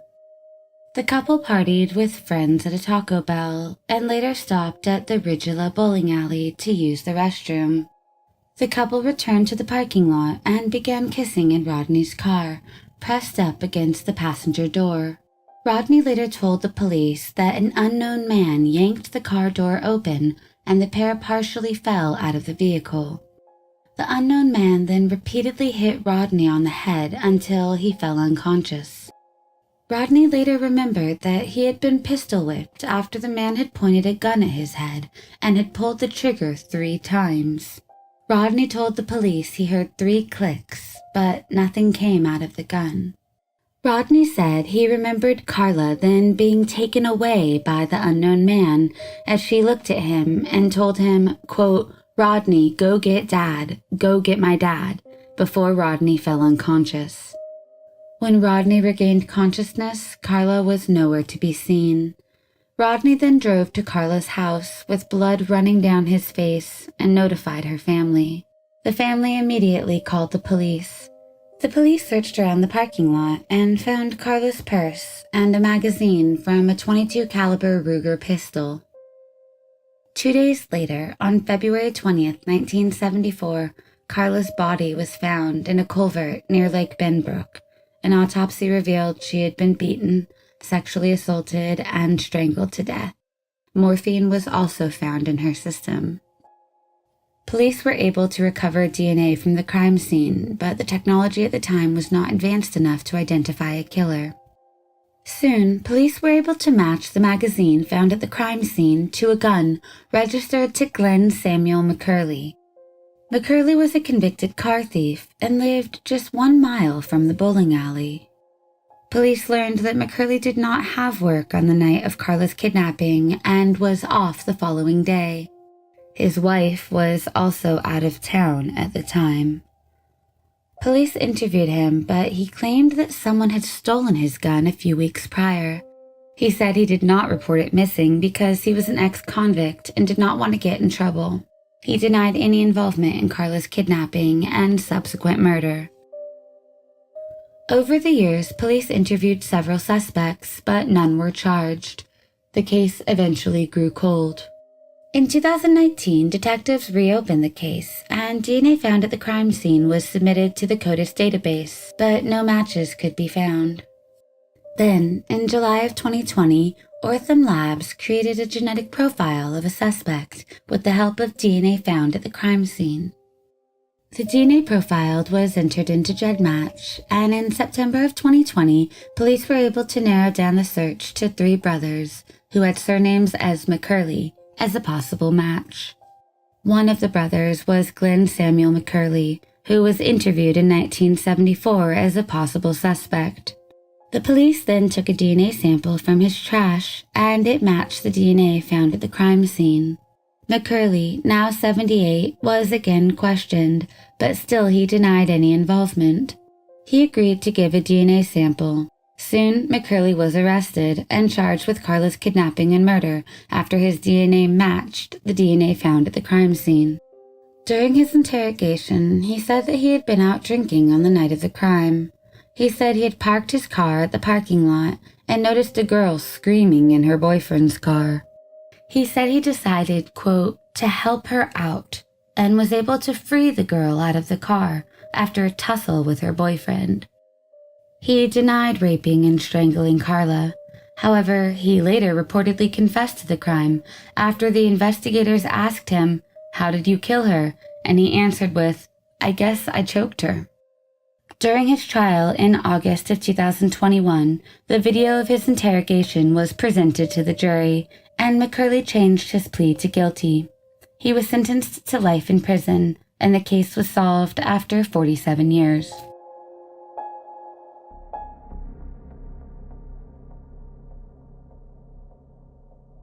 Stephanie Isaacson was a 14-year-old teenager living with her parents in Las Vegas, Nevada. Stephanie was a freshman at El Dorado High School. On the morning of June 1st, 1989, Stephanie left her home near Nellis Boulevard and Stewart Avenue at around 6:30 a.m. to walk to her school. She had walked the route to her school a number of times and would usually take a shortcut through a vacant desert lot at Stewart Avenue and Lynn Lane in order to get to her school faster. She would never make it to her school that day. That afternoon, when she did not return to her home, her father became worried and went out to look for her. He visited her school and found out that Stephanie had never arrived that day. Her father immediately reported her missing. The police launched an extensive search for her. They canvassed her usual route that she took to her school. Soon, they discovered her books and belongings scattered in the vacant desert lot. Next to the belongings, they found her body. A coroner determined that she had been sexually assaulted, beaten, and strangled to death. Investigators searched every possible lead and investigated a number of people, but to no avail. The case would soon grow cold. DNA found at the crime scene was entered into the CODIS database in 2007, but no matches could be found. Then, in January of 2021, with the generous donation of $5,000 from a local resident named Justin Wu, founder of the nonprofit organization Vegas Helps, the investigators were able to send the DNA found at the crime scene out for testing to Othram Labs in order to find any new leads. Othram Labs was able to use genome sequencing in order to build a genetic profile of the killer from the remaining DNA evidence of just 15 human cells. Usually, 100 to 750 nanograms of DNA is used to create a DNA profile, but in this case, only 0.12 nanograms, or 15 human cells, were available for testing. This data set a new lower limit on the quantity required to build a successful DNA profile. With the help of the DNA profile, police were able to name Darren Roy Marchand as the killer. Darren had been previously arrested for the murder of another woman named Nanette Vanderberg in 1986, 3 years before Stephanie's murder. However, the 1986 case was dismissed due to lack of evidence. Darren's DNA from Nanette's crime scene was matched to the DNA found at Stephanie's crime scene and conclusively linked. However, investigators could not charge Darren for Stephanie or Nanette's murder as he committed suicide in 1995. Though no trial could be had, the case was finally solved after 32 years.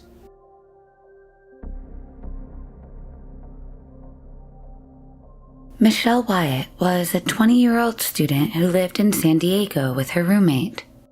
She'd graduated from Patrick Henry High School and was attending Grossmont College in 1980. She worked as a cashier at Mission Hills Safeway. Her parents described her as an independent go-getter.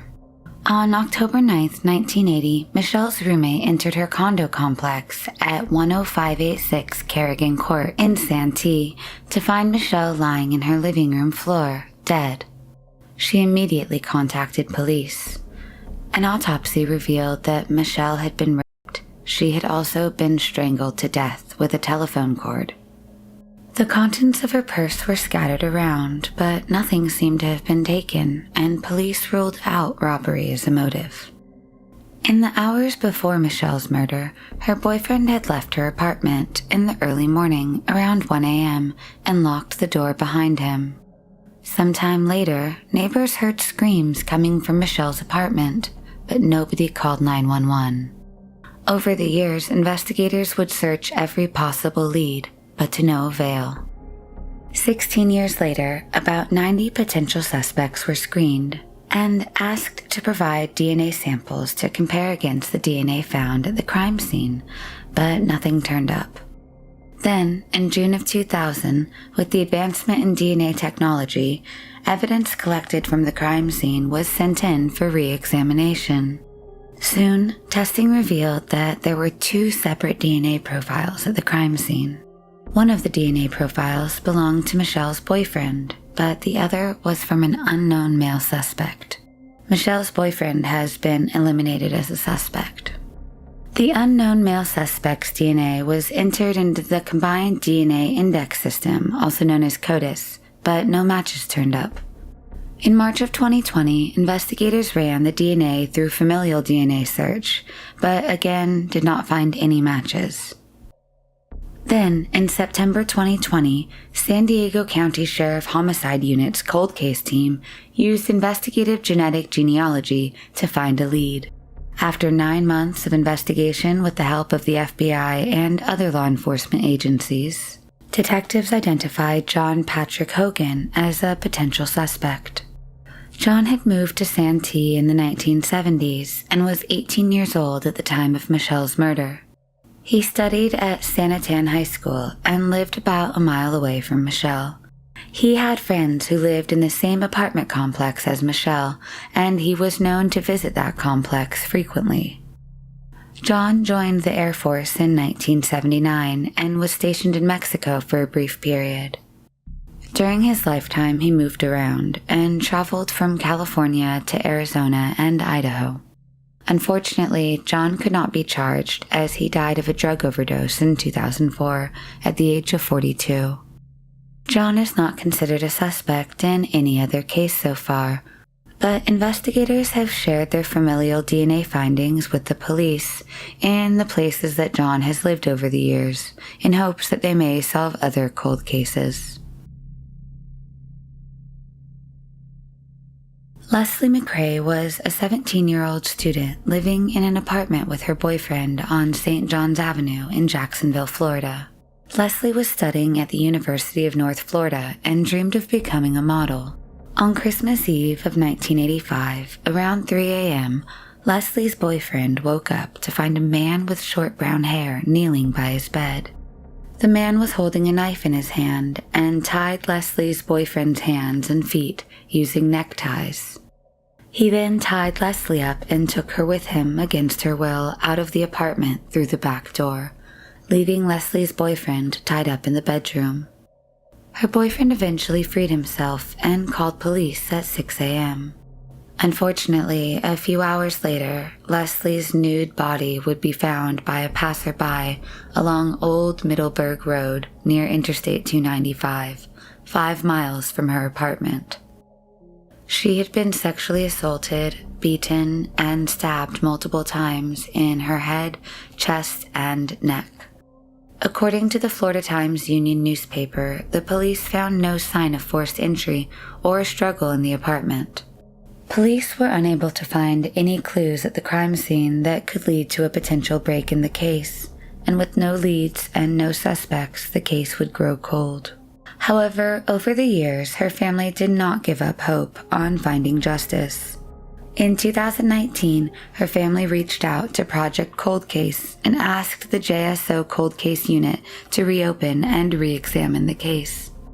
In 2020, investigators re-examined the evidence found at the crime scene using updated technology. They found that the suspect's DNA profile matched to an inmate named David Nielsen Austin in the Michigan Corrections Database. The investigators then went to Michigan in April of 2021 to interview and collect more DNA from David to confirm the match. The tests confirmed the match, and in August of 2021, David was charged with first-degree murder, 2 counts of armed kidnapping, and 1 count of armed sexual battery in the case of Leslie McCray. David is serving 2 life sentences for 2 other sexual assaults from 1988. David was never considered a suspect in this case before, and he had never been interviewed for the crime. He had lived in Jacksonville for only a short period of time and then moved to Michigan, where he committed the 2 crimes for which he was caught. Now, prosecutors are hoping David will be extradited to Florida soon to stand trial in Leslie's murder.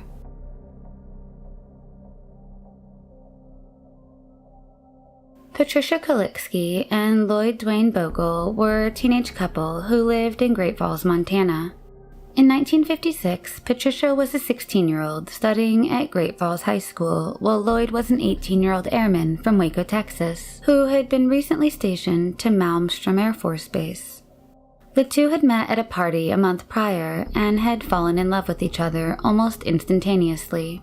On January 3, 1956, 3 young boys were hiking along the Sun River near Wadsworth Park in Great Falls, Montana, when they stumbled upon the body of a young man lying next to a car.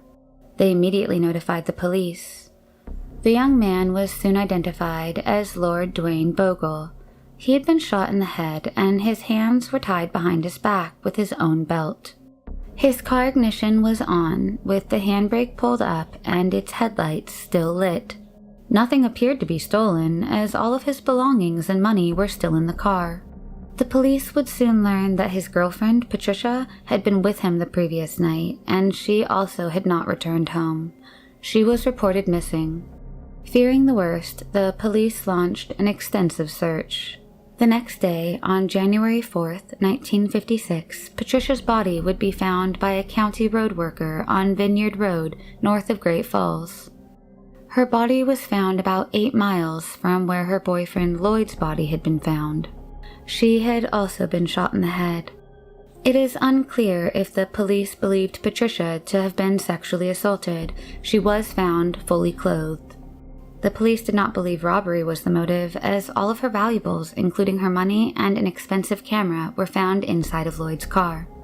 There were very few to almost no clues for investigators to follow, and while police investigated about 35 people over the years, including the famous gangster James Joseph Whitey Bulger, all of them were eventually cleared and the case grew cold. In 2001, investigators sent a microscopic slide of the vaginal swab taken from Patricia's body to the Montana State Crime Lab for analysis. The lab found sperm cells which did not belong to Lloyd, suggesting that Patricia had been raped. In 2019, the Cascade County investigators sent the DNA sample found on Patricia's body in for additional testing to Bode Technology. When they uploaded the DNA sample to the genealogy database, they found a potential familial connection. Soon, investigators were able to narrow down the family tree to an individual suspect named Kenneth Gold, a man born and raised in Great Falls, Montana. However, as Kenneth died in 2007 and was cremated, the investigators had to reach out to his surviving children to ask for a DNA sample in order to confirm the match. It was found that Kenneth lived with his family just 1 mile away from where Patricia lived. Kenneth did not have a criminal record and was a horse trainer who was known to ride throughout the area. Kenneth was married at the time and would have been 29 when the couple was murdered. After the murder, Kenneth would sell his property and move to Missouri in 1967. Kenneth was never interviewed in the couple's murder, and investigators could not find any connection between him and his victims. Both Lloyd and Patricia's immediate family were already deceased, but the surviving relatives were relieved to have some closure. The case was solved after 65 years.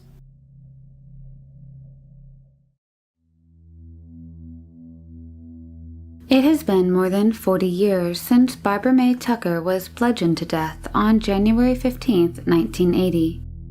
Described by one family member as a goofball, she stood out due to her model-esque height at almost 6 feet tall. She had light brown hair and deep brown eyes. The youngest of 7 children, she was always looked after and taken care of at home. But the safety net of family would be considerably weakened when, in pursuit of independence and success, she enrolled in night classes at her local community college. It was while on her way to one of these classes at Mount Hood Community College, which is nestled next to the woods in picturesque Grisham, Oregon, that Barbara was brutally and publicly assaulted. On her walk to class, she was intercepted and attacked. Somehow, after being assaulted, she managed to escape and run through the woods to a nearby road. The darkness of the winter night partially hid Barbara's bloodied face as she attempted to flag down drivers on Northeast Kane Drive. But, indifferent to the plight of the 19-year-old desperately asking for help, the drivers continued on their way. Those who were later tracked down as witnesses recall seeing cars having to suddenly swerve to avoid the bloodied girl who, in her panic and trauma, had veered into the street on Northeast Kane Drive. One witness recalls that they thought they were about to witness the teen being killed right in front of their eyes when a passing car almost struck her. Even though curious onlookers recall noticing what looked like caked-on dirt mixed with what seemed like blood smeared all over her body, not one person stopped to help. People continued to stand idly by even as a man roughly grabbed the young woman and yanked her back into the woods. A few of those interviewed justified their inaction by saying that they believed it to be some alcohol-fueled college dare or a game. But as soon as the all-seeing sun began to slowly draw the curtains from the darkness of the college campus, the brutal truth became apparent to all in the vicinity. The exact timeline of Barbara's brutal attack, escape, subsequent recapture, and murder is unknown, as only 2 people were privy to the exact timeline of those events, the attacker and his victim. One would not live to tell the tale. The other would disappear for what many thought would be forever. But one thing was certain, Barbara could have been helped by many passing by that night, and yet all chose to do nothing.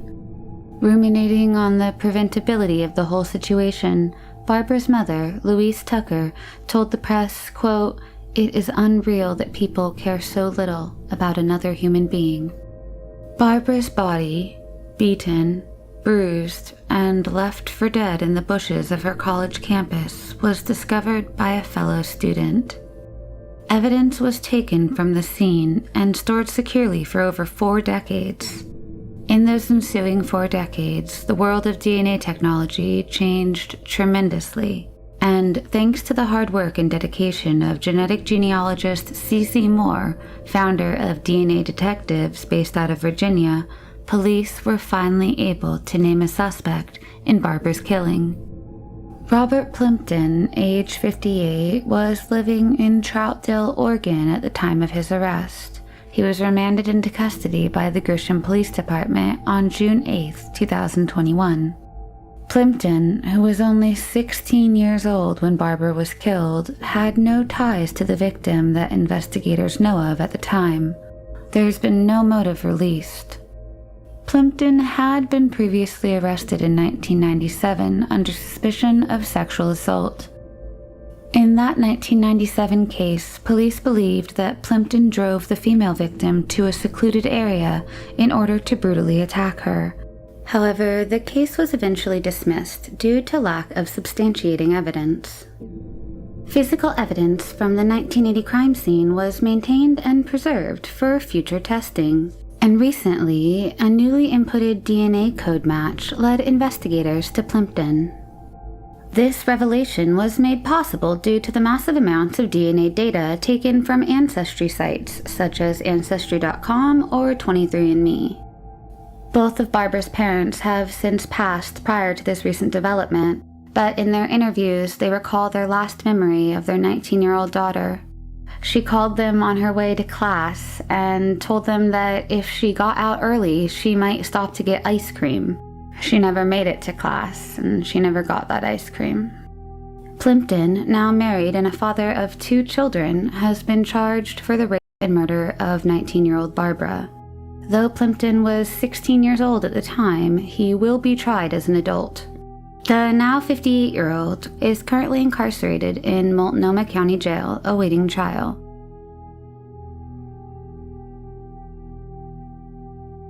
Janet Stallcup was a 19-year-old nursing student living in Southern California in a city called Garden Grove.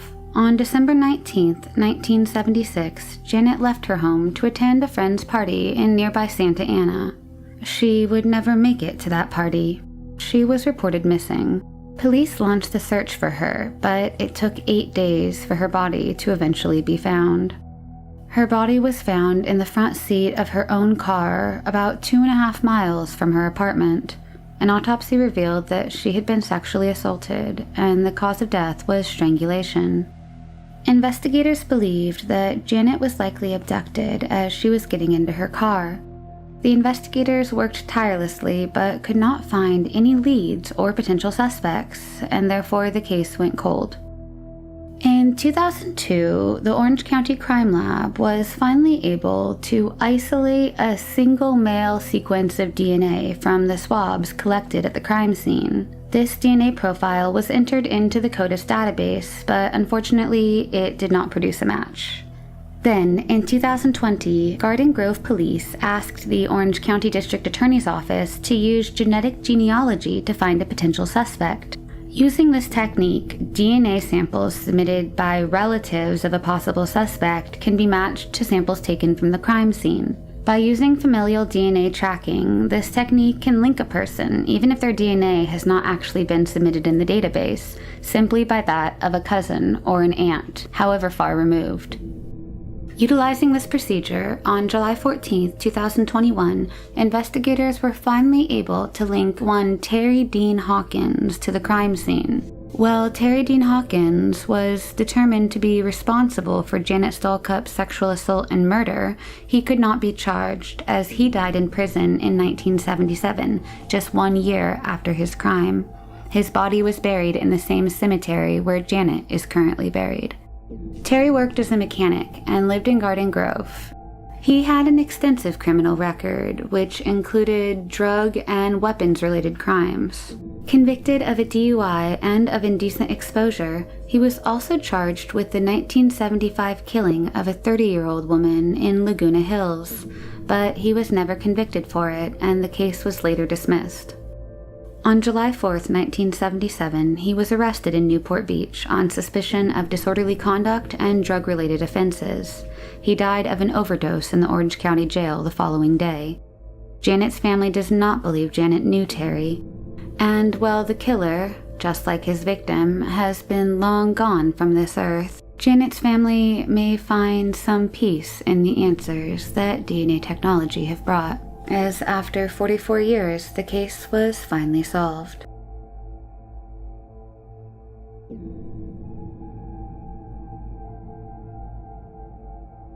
Gayle Barrus was a 30-year-old single mother working as a nursing assistant in Battle Creek, Michigan.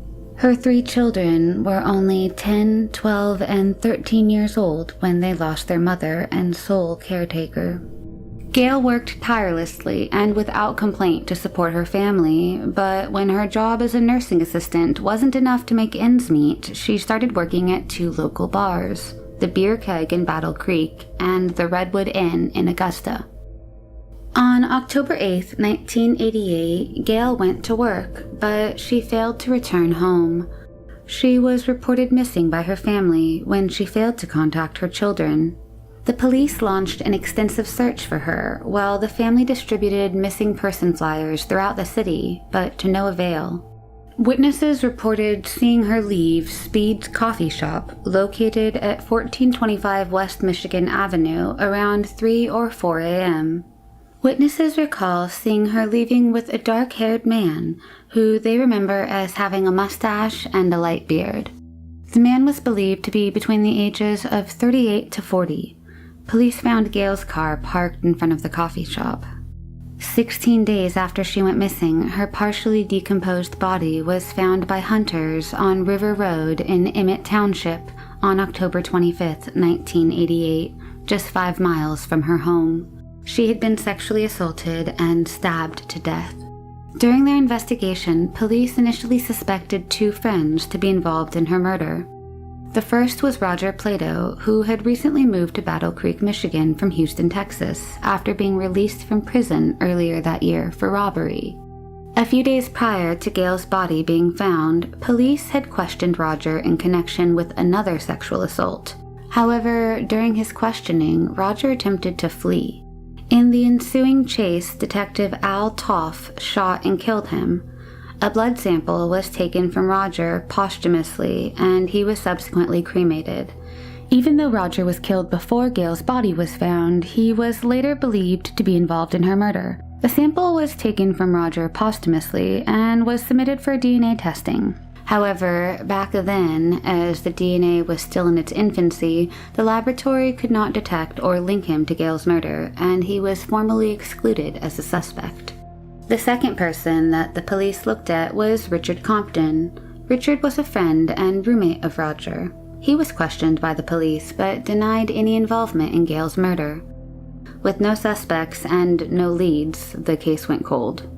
And it remained that way for 30 years, until Gayle's son, James Barrus, contacted the police to inquire about his mother's case. The officer assigned to the case, Detective Scott Marshall, then reopened the investigation. Detective Marshall read the case files and began to re-investigate Roger and Richard as potential suspects. Witnesses also reported having seen a man fitting Richard's description sitting with Gayle at the coffee shop on the day she disappeared. A motorist also reported seeing a woman arguing with a man while another man stood by at the spot where Gayle's body was found. The police believe the 2 men were Richard and Roger. Richard died homeless in 2009 from sepsis and cirrhosis of the liver. His body was exhumed in 2019, but a DNA sample taken from him did not match the DNA collected at the crime scene. Detective Marshall then tried to get DNA from Roger, but that proved to be challenging as well, as Roger's body had been cremated. Then, in 2020, an officer at the Calhoun County Sheriff's Office was conducting a routine audit of an evidence storage facility when he located a vial of the blood taken from Roger after he was shot and killed by police for attempting to flee a questioning session. The officer turned over the sample to Michigan's State Police Crime Lab. A DNA test matched Roger's DNA sample to the sample collected from Gayle's crime scene. While the police were not able to link Richard's DNA to the crime scene, they did believe he witnessed Gayle's sexual assault and murder. While both criminals have now gone on to face their final judgment, Gayle's family may find peace in the answers they received due to this technology, as the case was finally closed after 32 years.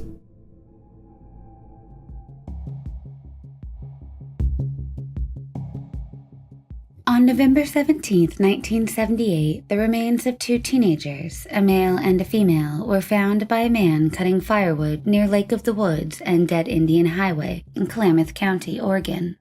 Horrified, the man called the police. The remains of a small dog were also found at the crime scene. An autopsy revealed that both victims had been shot multiple times in the head with a .22 caliber gun. The female victim had been sexually assaulted. The teenagers were later identified as Kirk Leonard Wiseman, 19, and Cynthia Lynn Freyer, 17. Both victims did not reside in Klamath County and had no connection to the area besides a hitchhiking sign which read, quote, K Falls, that was found at the crime scene. Crime scene evidence was collected, preserved, and stored in hopes that advancements in technology would be able to help find the killer. Police found a letter written by Cynthia addressed to her parents at the crime scene. In the letter, she talked about her travel plans as well as her hopes and dreams. Police believe the pair were hitchhiking through Washington State and Oregon, along with their dog. They most likely had planned to go to Crater Lake, as it is a place that Cynthia had always wanted to visit. Police later determined the pair had stayed a night at a motel in Roseburg. They were then picked up by a person who claimed to have dropped them off at Grants Pass Restaurant. Over the years, police interviewed several suspects, but none were ever charged, and the case eventually grew cold, and would stay that way for nearly 40 years. Then, in 2018, investigators sent pieces of Cynthia's clothing and items found at the crime scene to the Oregon State Police Crime Lab in Bend. And in 2019, investigators found evidence of traces of unknown male DNA on Cynthia's clothing. The unknown male DNA was then entered into the CODIS database, but no matches could be found. Investigators then decided to utilize the expertise of Virginia-based forensic service Parabon Nano Labs. The unknown male DNA was entered into genealogy websites, and soon, in the summer of 2021, they were able to find a potential match. Investigators then contacted the suspect's family, but learned that the suspect had died in 1996. His children agreed to provide a DNA sample, and it was later confirmed that the DNA found at the crime scene belonged to their father, Ray Whitson Jr. Whitson lived with his family in Klamath Falls from 1976 to 1982 and worked at a lumber mill. He was known to frequent the area where the two bodies were found, and his family members also confirmed that Whitson had owned a .22 caliber gun, similar to the one used in the murders. While the suspect's demise made it impossible to prosecute him for his heinous crimes, having some closure as to the identity of their loved one's killer may give some semblance of closure to two grieving families who waited more than 4 decades for answers. William Anker Lye was born on October 19, 1910, in the United States. He stayed in the U.S. until he was 5 years old, before his mother moved to Norway in 1916. He spent his childhood, teenage, and adult years in Oslo, previously known as Christiania. During his teenage years, he developed an interest in agriculture and later started his own wholesale business of fruits and vegetables. After William had a stroke in 1969, he became depressed and changed his behaviors. He also started phasing out his business. On July 13, 1972, William and his wife, Ragnhild, were visiting relatives on Opsen Farm in Ski. They were going to stay there for a few days to help the relatives with farm operations. That night, while the family was eating dinner, William got up from the table and left the farm. His wife asked him where he was going, but William did not reply. This would be the last time that William was seen alive. Later that night, when William had still not returned, his wife called her apartment home in Oslo, hoping that William had gone there. The phone rang for a bit before someone picked up the call. However, they did not say anything and remained quiet until the wife asked if it was William on the other end. William then said yes. His wife asked him when he would be returning to ski. William replied that he wasn't feeling well and was not in the condition to drive, as he had just taken some pills. The call ended, and his wife assumed that William would return the next day. However, he never did. When William had still not returned after 2 days, his wife and his brother went to the Oslo apartment. However, William was nowhere to be seen. Strangely enough, his wife's clothing and paintings were carefully cut up and placed on the coffee table in the living room. William was reported missing. A search investigation was launched, and missing person flyers were distributed throughout the police stations in Norway. William's car, a white Vauxhall Cresta with the license plate number of DA14027, was also missing. His wife told investigators that along with the car, camping equipment including folding tables, folding chairs, and a few other items that were kept in the garage were also missing. In the next few days, William's information was published in newspapers and media, but to no avail. 1 month later, an investigating officer was reading the newspaper when a report caught his eye. It mentioned that someone had found abandoned camping equipment near a lake in Nesbyen. The investigator contacted the Nesbyen police station, who sent him a list of all the items that were found near the lake. The list included a travel radio, a small outdoor table, a travel briefcase, camping chairs, a water jug, a yellow warning light, a coffee pot, a jar of strawberry jam with the handwritten words "Strawberry 1971" on it, and a cover for a propane stove. The travel radio still had a sticker on it from the electronics store it was purchased from in Oslo. The police contacted the store, and they told them that they had sold the radio to one William Anker Lai. His wife was called in, and she was able to identify most of the items, including the jam jar, which she had hand-labeled herself with the word Strawberry 1971. The police then interviewed the man who found the abandoned camping equipment and the items near the lake. He told police that he and his wife had been traveling to Vassfjordet around 10 or 11 a.m. when they noticed a man sitting in his chair near the lake. They noticed that he had a camping table with a tablecloth and a thermos next to him. Later that evening, while returning back to their home and passing by the lake, they could not find the man anywhere. However, his camping equipment was still present. Finding the abandoned camping scene suspicious, they notified police. In the next few days, police would receive another tip from a business associate of Williams who claimed to have seen him somewhere along the road between Haldon and Nesbyen. He said he had been wearing a blue coat. William's family confirmed that William did have a blue coat that he kept in his car. He used to wear the coat if he needed to wash or polish his car. The police then extensively searched the area but could not find any trace of William or his vehicle. The police, however, did not search the lake, stating that the car could not have ended up in the water as it was too shallow to hide a vehicle. With no leads, the search was soon stopped. In 1974, William was declared dead by a court, and the case grew cold. In 2019, Arsted Norge, a detective show in Norway, began investigating the case. In autumn of 2021, they decided to check Lake Trytejgen, as that was the only place during the earlier investigation which had not been searched. A search of the lake was conducted using sonar and underwater drones. Soon, an object was picked up by the sonar at around 10 meters under the water. The drone was then used to investigate, and on September 10, 2021, a car with the license plate number DA14027 was located, laying vertically with the front part down in the mud in the seabed. They notified police, and the car was pulled out and examined.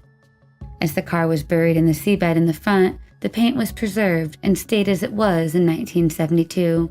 The police found human remains inside the car. The remains were then sent for an autopsy and identification to Oslo University Hospital. A DNA test later confirmed that the remains did belong to William Anker Lai. Investigating the car, Police found several objects inside. The objects were well preserved, despite the car being underwater for almost half a century. The objects included a farewell letter, a signed letter of resignation, and a few other documents. Because the objects were wrapped in plastic, they stayed well preserved throughout the years. William's wife and his brother died without ever knowing what had happened to him. William's immediate family was contacted, and they wanted to bury his body in his hometown of Oslo. From the contents that were found, it is believed that William committed suicide. The case was finally closed after 49 years. Candace Elaine Rogers was a 9-year-old girl attending Holmes Elementary School, living with her mother in Spokane, Washington. On March 6, 1959, Candace was out selling mints for her Campfire Girl Scout troop in the neighborhood when she suddenly vanished. Later that evening, when Candace did not return home, her mother reported her missing. A massive search ensued. Police officers, along with volunteers and family members, began to search in and around the neighborhood. Helicopters were also called in to search from above, and sadly, during the search, one of the helicopters crashed, resulting in 3 casualties. 12 hours later, a police officer found 6 boxes of mints scattered near a bridge. However, there was no sign of Candace. Police would receive more than 750 tips in the following days, but none of them panned out. Her case was covered in the media, and her mother appealed to anyone who could help them provide any information into her disappearance, but to no avail. Then, 16 days later, 2 hunters found Candace's shoes while hunting groundhogs in the remote woods. They notified police, and soon a search of the area found the body of Candace. She was found 12 miles away from her home. She had been buried under a pile of pine needles and brush. Her legs had been tied together at the ankles with parts of her own slip. An autopsy revealed that she had been sexually assaulted and strangled to death with a piece of her own slip. Over the years, several people confessed to the murder of the child, but none of the confessions were credible. Alfred Graves and James Howard Barnett were considered suspects, but they committed suicide shortly after. The only prime suspect was Hugh Byron Morse. Morse was a convicted serial killer and had murdered 2 Spokane women in a killing spree between 1959 and 1961. In 1955, he was charged for attempted molestation of 2 8-year-old girls while they were selling Girl Scout cookies in Fairfield, California. He was admitted to a Atascadero State Mental Hospital for therapy and released as, quote, cured in January of 1957. Morse admitting to killing 3 women, but denied that he had anything to do with Candace's murder. In 2001, investigators were able to retrieve an unknown male's DNA from Candace's clothing. A DNA test ruled Morse out as a suspect. Police interviewed multiple suspects over the last 6 decades, but none were ever charged. In 2020, the investigators reached out to a Texas-based company, Ortham Labs, who were able to build a DNA profile. The DNA profile was entered into genealogy databases, and investigators found 3 possible suspects. The suspects were all brothers, but were already dead. Police learned that only one of the brothers, John Ray Hoff, had had children. The police then contacted Hoff's daughter, who agreed to provide a DNA sample. A DNA test revealed that it was 2.9 million times more likely that Hoff's daughter was a genealogical match to the DNA sample found at the crime scene. Police then exhumed Hoff's body, and a DNA test subsequently identified John Ray Hoff as the killer. John Ray Hoff was 20 years old in 1959 and was never a suspect in Candace's murder. Hoff was a troubled teenager, and at the age of 16, he ran away from a state boys training camp near Olympia. Authorities captured Hoff and 3 other boys near Yakima. His troubles would continue even after he was married and had children. In 1970, Hoff committed suicide by shooting himself in the head. In an eerie coincidence, police learned that Candace and Hoff were both buried in the same cemetery. It was also discovered by investigators that Hoff's stepsister was Candace's, quote, big sister in her Girl Scout campfire group. Hoff's wife and daughter have since removed Hoff's body from the cemetery to provide Candace's family some privacy. The case was solved after 62 years, with little peace afforded to anybody involved. If you like what we do and want to see more, don't forget to hit the subscribe button.